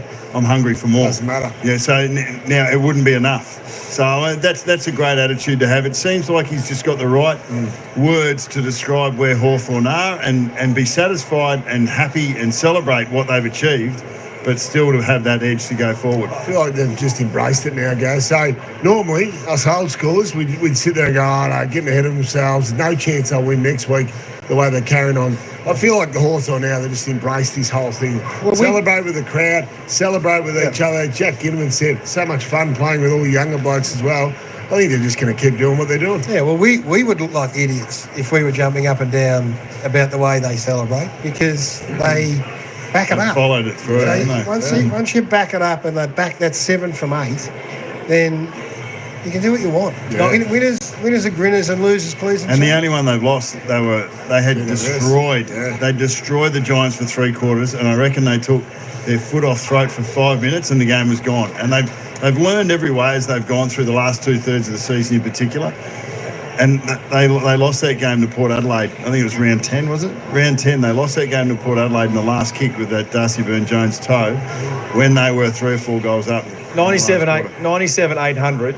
I mean, that's the reason a lot of those fans come here. One, because there's probably no other game, but to see the exuberance, to see the celebrations, and I think Sam said it before, as long as it doesn't come disrespectful and you invite everyone in to enjoy the ride, absolutely let them go. Yeah, and it's a different world we live in these days. I know we don't want to sound like we're too old, but this is the world that we live in. This is you celebrate, you share on social media. And you get the followers up on TikTok. I'll go home and I'll just hear first thing in the morning what all those TikToks got for Hawthorn Footy Club for my daughter. Will you be on it? No, I'm not going to be on it, Gary. I'll hear all about it, though. We're going to talk to one of the boys down there in the Hawthorn rooms, but while we wait for them, let's just unpack some of the good stuff and you can celebrate with us. Hawthorn Sports at halftime, we're sort of wondering where the sizzle was, but we then, concede that this is a tough final, it's elimination final, and it was going to take a little bit for it to open up, but when it has, they put all of their skills on display. Well, this is more like the final that we're accustomed to, aren't we, over the years. Last night was disappointing, really, from the get-go, but this was the arm wrestle early, no question. Then from really halfway through the second quarter, when Hawthorn were able to impose themselves with the game style, and I feel just sitting here in the ground, boys, just the way they were able to make the ground a bit bigger, just able to spread the Western Bulldogs' numbers apart. Yeah, and I think they'll probably learn a lesson in that first quarter and a bit where they couldn't generate any run. They probably tried to force it a little bit too much, as Ginnivan said after the game. Their forwards got a little bit too high, and then you've just got to be patient. In these big games, you don't know when that moment might come. It might come in the fourth quarter next week, but by God, when they get on that run and they find themselves in this sort of space. The other thing that I loved about their small forwards was the way that they shared the ball when they could have had shots at goal, and I think that's a big part of the way that they blend together and the unity that they've got. So, Ginnivan, a massive part of that, was able to find Watson on a couple of occasions. Watson repays some favour to McGuinness. I think it was a Ginnivan to Watson handball to McGuinness. Which could have easily been a goal for himself, but the unselfish nature bringing people in. I think that celebration's trademarked by Jeremy Cameron, so he might have a lawsuit on his hands here. Last night. That was a cup of tea at the London Tavern.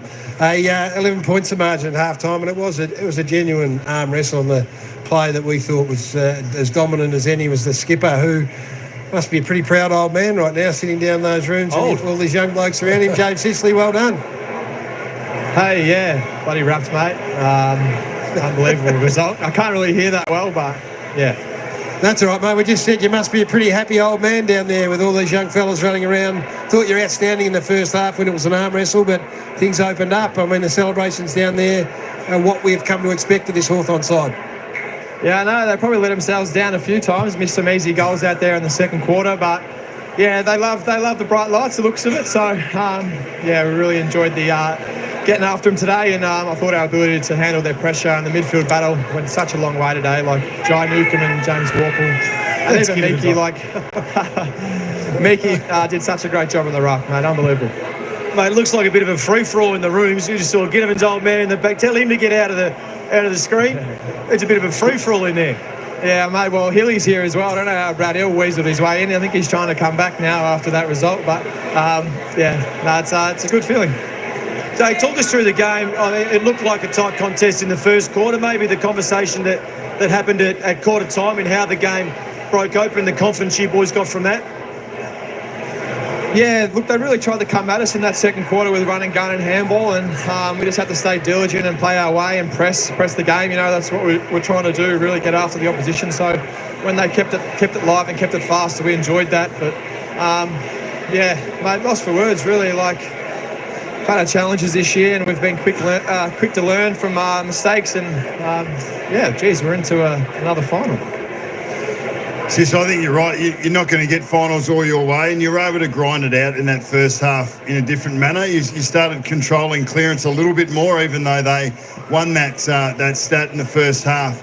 But as the game opened up, you're able to intercept, you're able to move the ball and challenge their defence, and really did have your own way in that second half.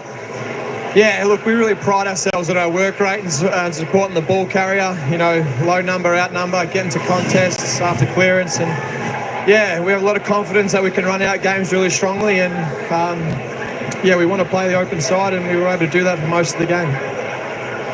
Sis, how's a week for you leading into this game, being the captain of this footy club, not being in this position before? Did you lean on anyone? Did you try and seek advice, or you just tried to keep to yourself and just play the game as it comes, and more so the week as well?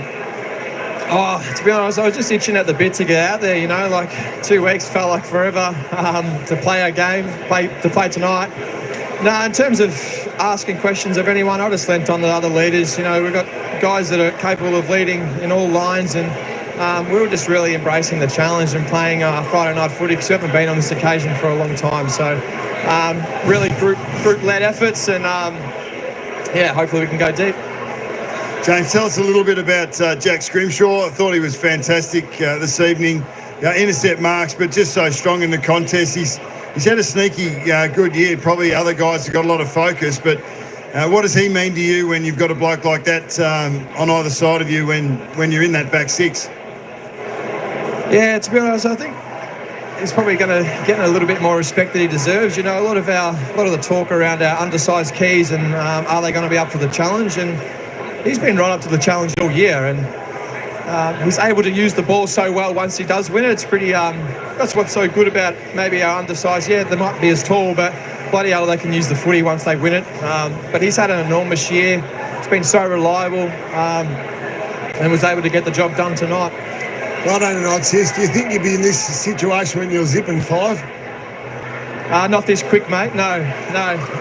Said during the week of this year's had the lowest of lows early days, and now it's we're coming to the highest of highs. But I always believed in the vision and sort of the projection that we were on.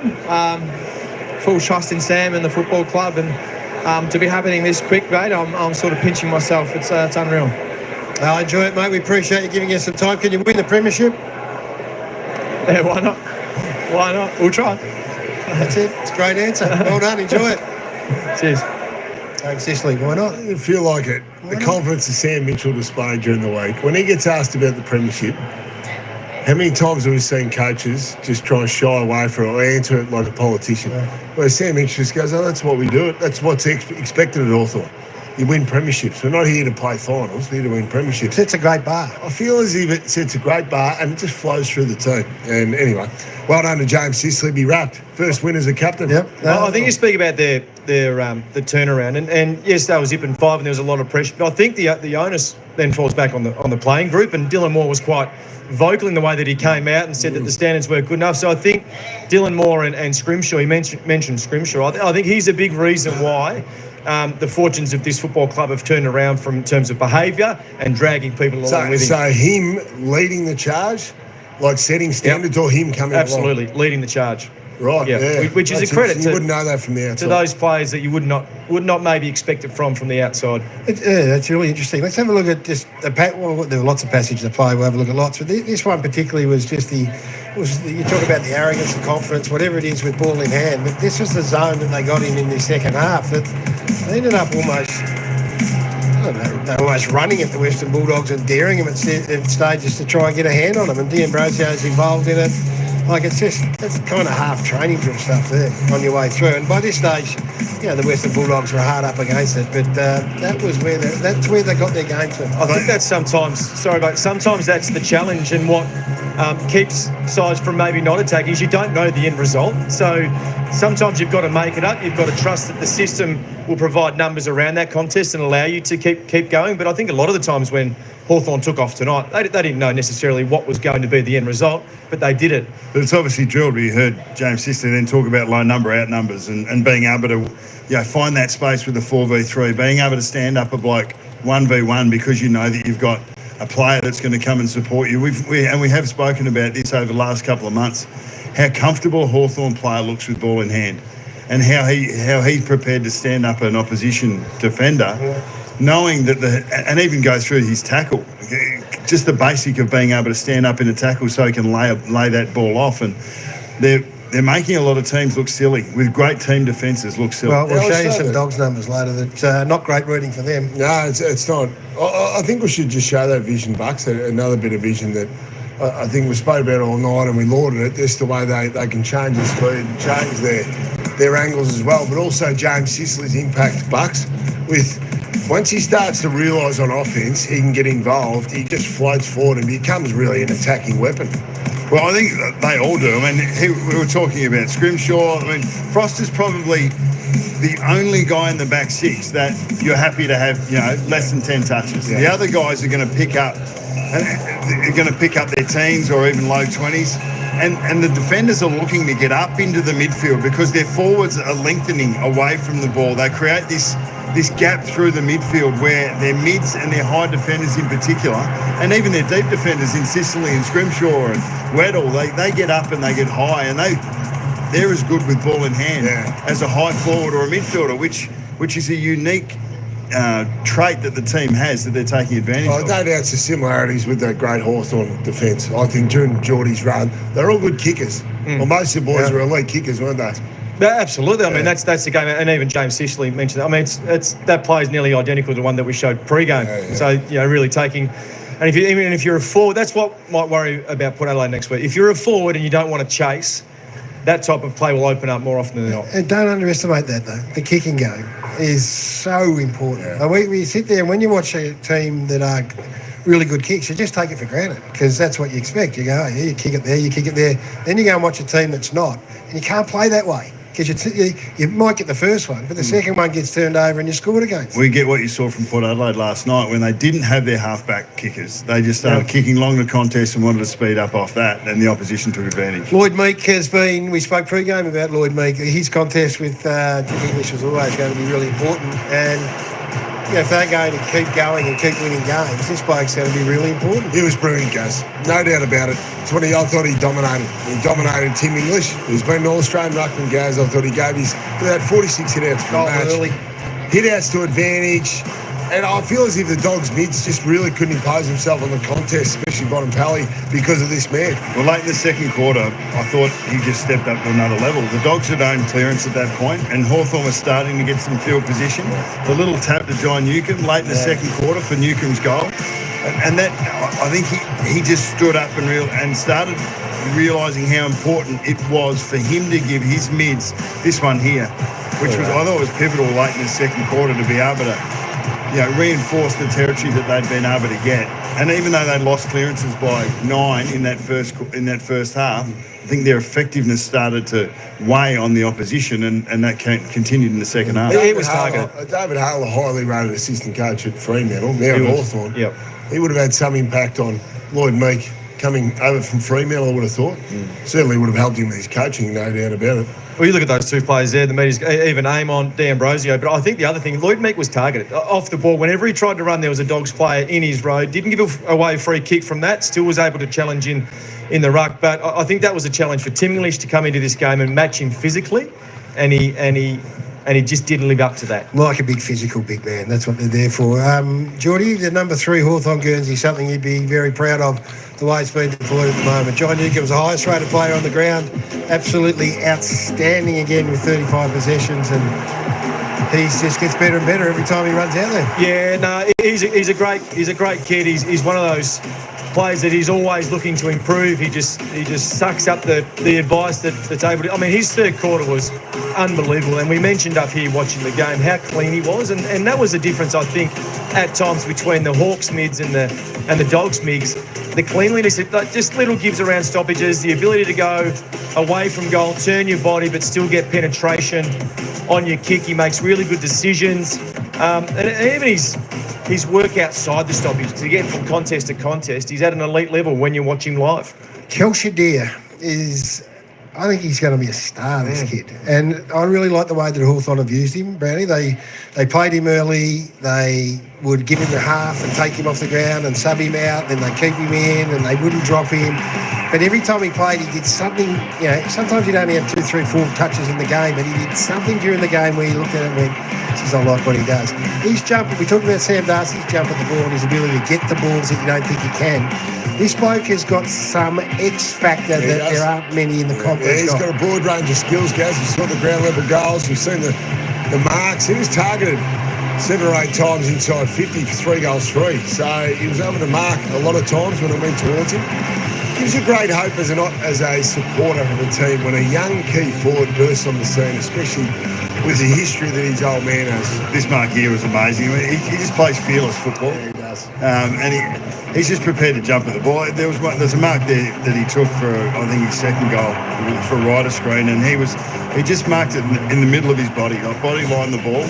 And he just keeps going at it. Highest point, he chases it on the ground level. The kick off the ground was excellent to start the game. He just gets it done. The best thing about him? You know the best thing about him? We're on air, guys. The best thing about him is he doesn't even know how good he is. I read something, I heard him interview where he said, I've only just started to realise how much work you got to do in this caper, and for a forward it's only just scratching the surface. To be where he's at this level now, it's as exciting as anything. A couple of bicep curls in the off season. Won't Doesn't hurt. go astray. Won't hurt. Yeah, who would have thought that at the start of the mix? By the way, that's an ugly to you. You're not using the microphone for Monday night. It's courageously fighting through it. I think that you wouldn't have thought they're going to win a final without Mitch Lewis. Even though Mitch Lewis has been injured, he was the great hope, wasn't he? And they've really been able to do it with a makeshift forward line. Charles come from the Gold Coast Suns, and obviously Jack Gunston has come back from Brisbane. They've done really well, but they wouldn't have expected Kelshire to come on so quickly. Outstanding it is. So we celebrate the Hawks, and we'll continue. Everyone will over the next couple of days, rightfully so. The Western Bulldogs season is done, so they are out. And it was in disappointing style. So when you get these sorts of things happen on the night where you want to put your best foot forward, their defensive 50 to inside 50, the 9th worst return in the last 10 years. So their inability to move the footy from one end of the ground to the other, when you've got Bailey Dale in your back half, and when you've got Caleb Daniel who can push back, and you've got Treloar and Bontempelli, that is a damning number right there. And I think it was as low as 4% halfway through the last quarter. So they went end to end a little bit towards the end of the game when it was over. But Hawthorn have been lauded for their offence and even for their stuff around the ball, how clean they've been. But their team D has picked up. They've been number 1 for points against since round 11. They just continued on that merry way. Bulldogs 9 times have scored over 100 points this season alone. To keep them to 62, that's a great effort. Couldn't get their hands on the footy. No. I just couldn't find the ball. Wasn't it? Yeah, the North. And also, as ugly as your two uglies. 73 points conceded from turnover, their worst return this year. So all of these worst returns for the year on the night where you got to put your best foot forward. So it's going to be a really tough off-season. Too many passengers, I think, tonight for the Dogs, and we spoke about the way that Hawthorn were able to work themselves into the game. It just didn't, even from the first bounce. And you don't like any surprises with coaches, but it just felt like there was a few tricks tried to be played with midfielders starting at half-back, coming through. Ugle-Hagan on the bench. Ugle-Hagan on the bench. There was a half-back coming up in the wing and coming back. So there was a lot of moving parts in that first quarter that I don't think as a player you tend to like. When you come into a big final, you want predictability and you want continuity. I'll check that because Bevo does that flat out. He always comes with a tactic early in a match that makes it. And they were 4-1. They got a goal from it early. So you can't say that the tactic didn't work. But I'd understand what you're saying. If you're going to tricks all the time, then how's your meat and potatoes? Yeah. But Bevo has had success with it in the past. And these players do know about it. But they were simply beaten at the basics by a team that did that harder and longer. Yeah. As a player, and cleaner. I wouldn't like to play that way. Righto, where are they going to be now? The Hawthorn Footy Club take on Port Adelaide. So this is next Friday night, Adelaide Oval.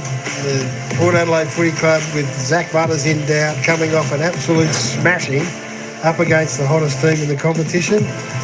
That is something to look forward to next weekend, boys, and next Friday night. It was one of the great games during the year as well. Port Adelaide just got them in the loss. We do this every year, though. We think that the team that's been smashed in the qualifying final is going to get beaten. The numbers suggest it's the other way, but I'm not going to feel any different going into next week. The Hawks a double chance for a reason, and they've got a double chance. So let's see what the Port Adelaide Footy Club can do with it. Let's take a break here and get the very latest from Sportsbet. All right, folks, that's it. That's it. The commentators have had their words, their thoughts, their opinions on the game. But in the end, it was the Hawks way too strong for the Bulldogs. 14-15-99. Full control of this game. Against the Doggies, 9-8-62. 37-point winners to the Hawks this week. And as I said, they'll be heading over to Adelaide next week to take on Port Adelaide. I think they're in with a very, very good chance, Hawthorn, if they continue to play like the way they did this evening. Just want to thank everybody for coming in. Thanks, Bianca, Stay Hunky, Felipe, Gene, Harvey, everyone. Eddie G was in the house, and Arlo. Of course, Tina Bim Bim, the manager. Everybody who was in. Guesty Plays 1. Thanks, everyone, for coming in. Of course, we had the poll tonight. Who was going to win? 77 votes in there. You got it right. 53% said the Hawks were going to win this game. By crikey. They did it, and they did it in style. It's a pretty, it was a pretty tight last quarter, though. The Dogs came out. Looked like they were a little bit of a chance early, kicking the first goal quick, but could only manage 3 goals, 3. And the Hawks put on 3 goals, 4. So the Hawks won the final quarter by a point. Hawks 53%, Western Bulldogs 46%. That was the votes, 77 votes. Who will win tonight's game? Well done, everyone. You got it right. Hey, Tina Megalove, shout out. She's in the house, the manager in the house. Thanks, Dave. Appreciate that. Appreciate that. We're just about going to end this one. Sound all. Don't forget, tomorrow, folks, tomorrow, we're going to start off the football action with the AFLW Women's Football, the AFL Women's League, Melbourne versus Brisbane Lions. That should be coming up around 11 a.m. Melbourne time. That will be followed by Collingwood taking on Hawthorn AFLW team. And then straight after that, we are going back into the big time. That's right. That's where Sydney Swans take on the Giants, 3:20 Melbourne time. Should be on around about 3 o'clock for that one. And of course, later in the evening, 7:30 Melbourne time, we've got the Brisbane Lions taking on Carlton in the other elimination final. Of course, Sydney, the Giants, is the qualifying final. Who's going to win those games? I'll tell you what, 2 unexpected results coming in most people's eyes, which was Geelong winning and the Hawthorn winning. Of course, both away teams winning so far. Can there be a 4-team upset with the Giants getting up and the Blue Baggers, Carlton? We'll see one. Christina, how you going? Yeah, the Hawks won. The Hawks won easy. I tell you what, they were good. They had all the run tonight. They put the pressure on. They didn't let the Bulldogs get any run. They did fantastic. They look like the Hawks will actually go in as favourites next week against Port Adelaide. I'm tipping the Hawks to win that. I think the Hawks, if they continue to play like they did tonight and the way they have been the last few weeks, the home and away season, I think they're a big chance to go all the way. You went to the game. It was by far the worst game I've ever been to. Will Gibson, how you going? Are you a Bulldog supporter? You a Bulldog supporter? I tell you what, it's not good if you're on the other side of it like the Bulldogs. You just can't get any run going in your game at all. As much as you try, the question I want to know is why did why did they wait until the final quarter to put him midfield? That's about the only time I actually saw him in the midfield was the final quarter. A lot of the other time he was sitting half forward. You want your big gun in there. But there we go. And it was definitely unfortunate for the Dogs because they have, Hawthorn and the Dogs have been the in-form teams of the competition, especially over the past 6 weeks. So, as I said, for a Melbourne person, it was a shame to see both of these teams playing each other and one having to be knocked out in the first week. It would have been great to see both teams continue along a little bit more. You are, unfortunately, it was just it was Hawks after Hawks after Hawks, and we couldn't do a thing. It was like that. It definitely looked like that. You know what? I was waiting for the Doggies to come back to get their bit of a run, some momentum going to, kick 2, 3, 4 goals on end. But unfortunately, that didn't happen. I actually tipped the Dogs in a close one tonight, but it was a very surprising result, the way the Hawks, were pretty much in control and with the team putting all the pressure on. The Dogs had the reasonable first quarter, but certainly after that, it was all Hawks. Yeah, something we didn't expect to see, but unfortunately, it's not good. It's not good when you get like that. I sort of know how you feel a little bit. Being a Collingwood supporter, I think we finished ninth or 10th. I think we're only half a game out, and of course the game we lost to Sydney when we were in front 3 quarters, we're in control of that, and Sydney overran us. That cost us a berth in the finals as well, which was not good. Just didn't happen. So now I'm going to wait until 2025 to cheer for the Dogs. Pies. Absolutely. I will be covering some of the AFLW. If you like the women's football, we'll be covering some of that.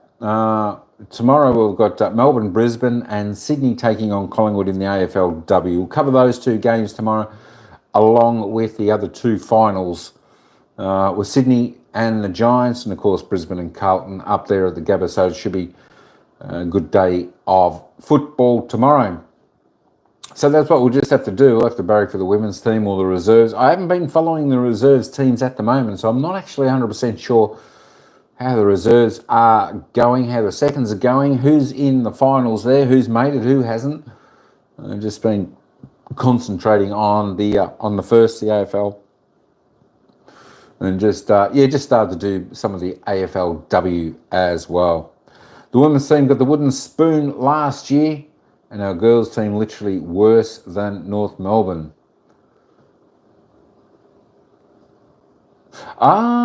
Yes. The doggies. Hang on a minute. Did the Dogs play today? Was that the team that played today? That's right. Yeah, the Dogs. That's right. Yeah, I covered that game today. Yeah, though, I tell you what, that game, they actually played that at the MCG prior to this match tonight. The ball was a little bit dewy. I was thinking to myself during that game, I could probably picture maybe a half a dozen times where they actually took clean possession of the ball without fumbling it. Yeah, I know. I think they got their lowest score last week of 9 points, and today they just kicked 6 behinds, didn't even stick on a goal. But they're give them time. Let's see how they perform for their final 8 games, because I think there's only 10 rounds in the AFLW. Didn't kick a single goal against Power. I tell you what, it probably wasn't a good game. And you would have been there probably to watch the double header there. That would have been good, but unfortunately didn't go your way. As we say, there's next year, always next year. We can only hope the teams go all right. You know, they had a pretty good home and away season, the Bulldogs, but unfortunately couldn't quite get it done tonight over the Hawks, which were just a little bit too good.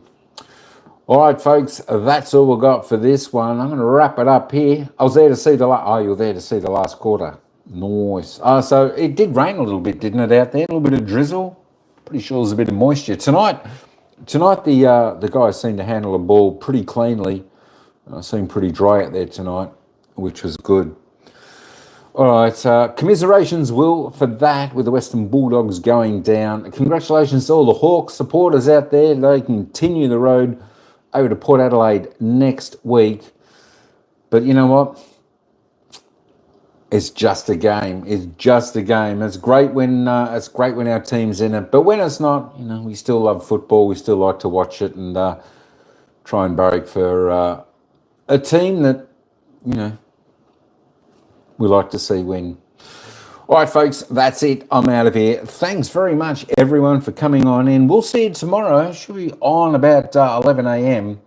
Kicking off with the Melbourne taking on Brisbane in the AFLW, followed by the Collingwood Hawthorn AFLW, followed by the big matches, of course, tomorrow afternoon, Sydney taking on the Giants, and of course tomorrow evening, where Brisbane are taking on Carlton.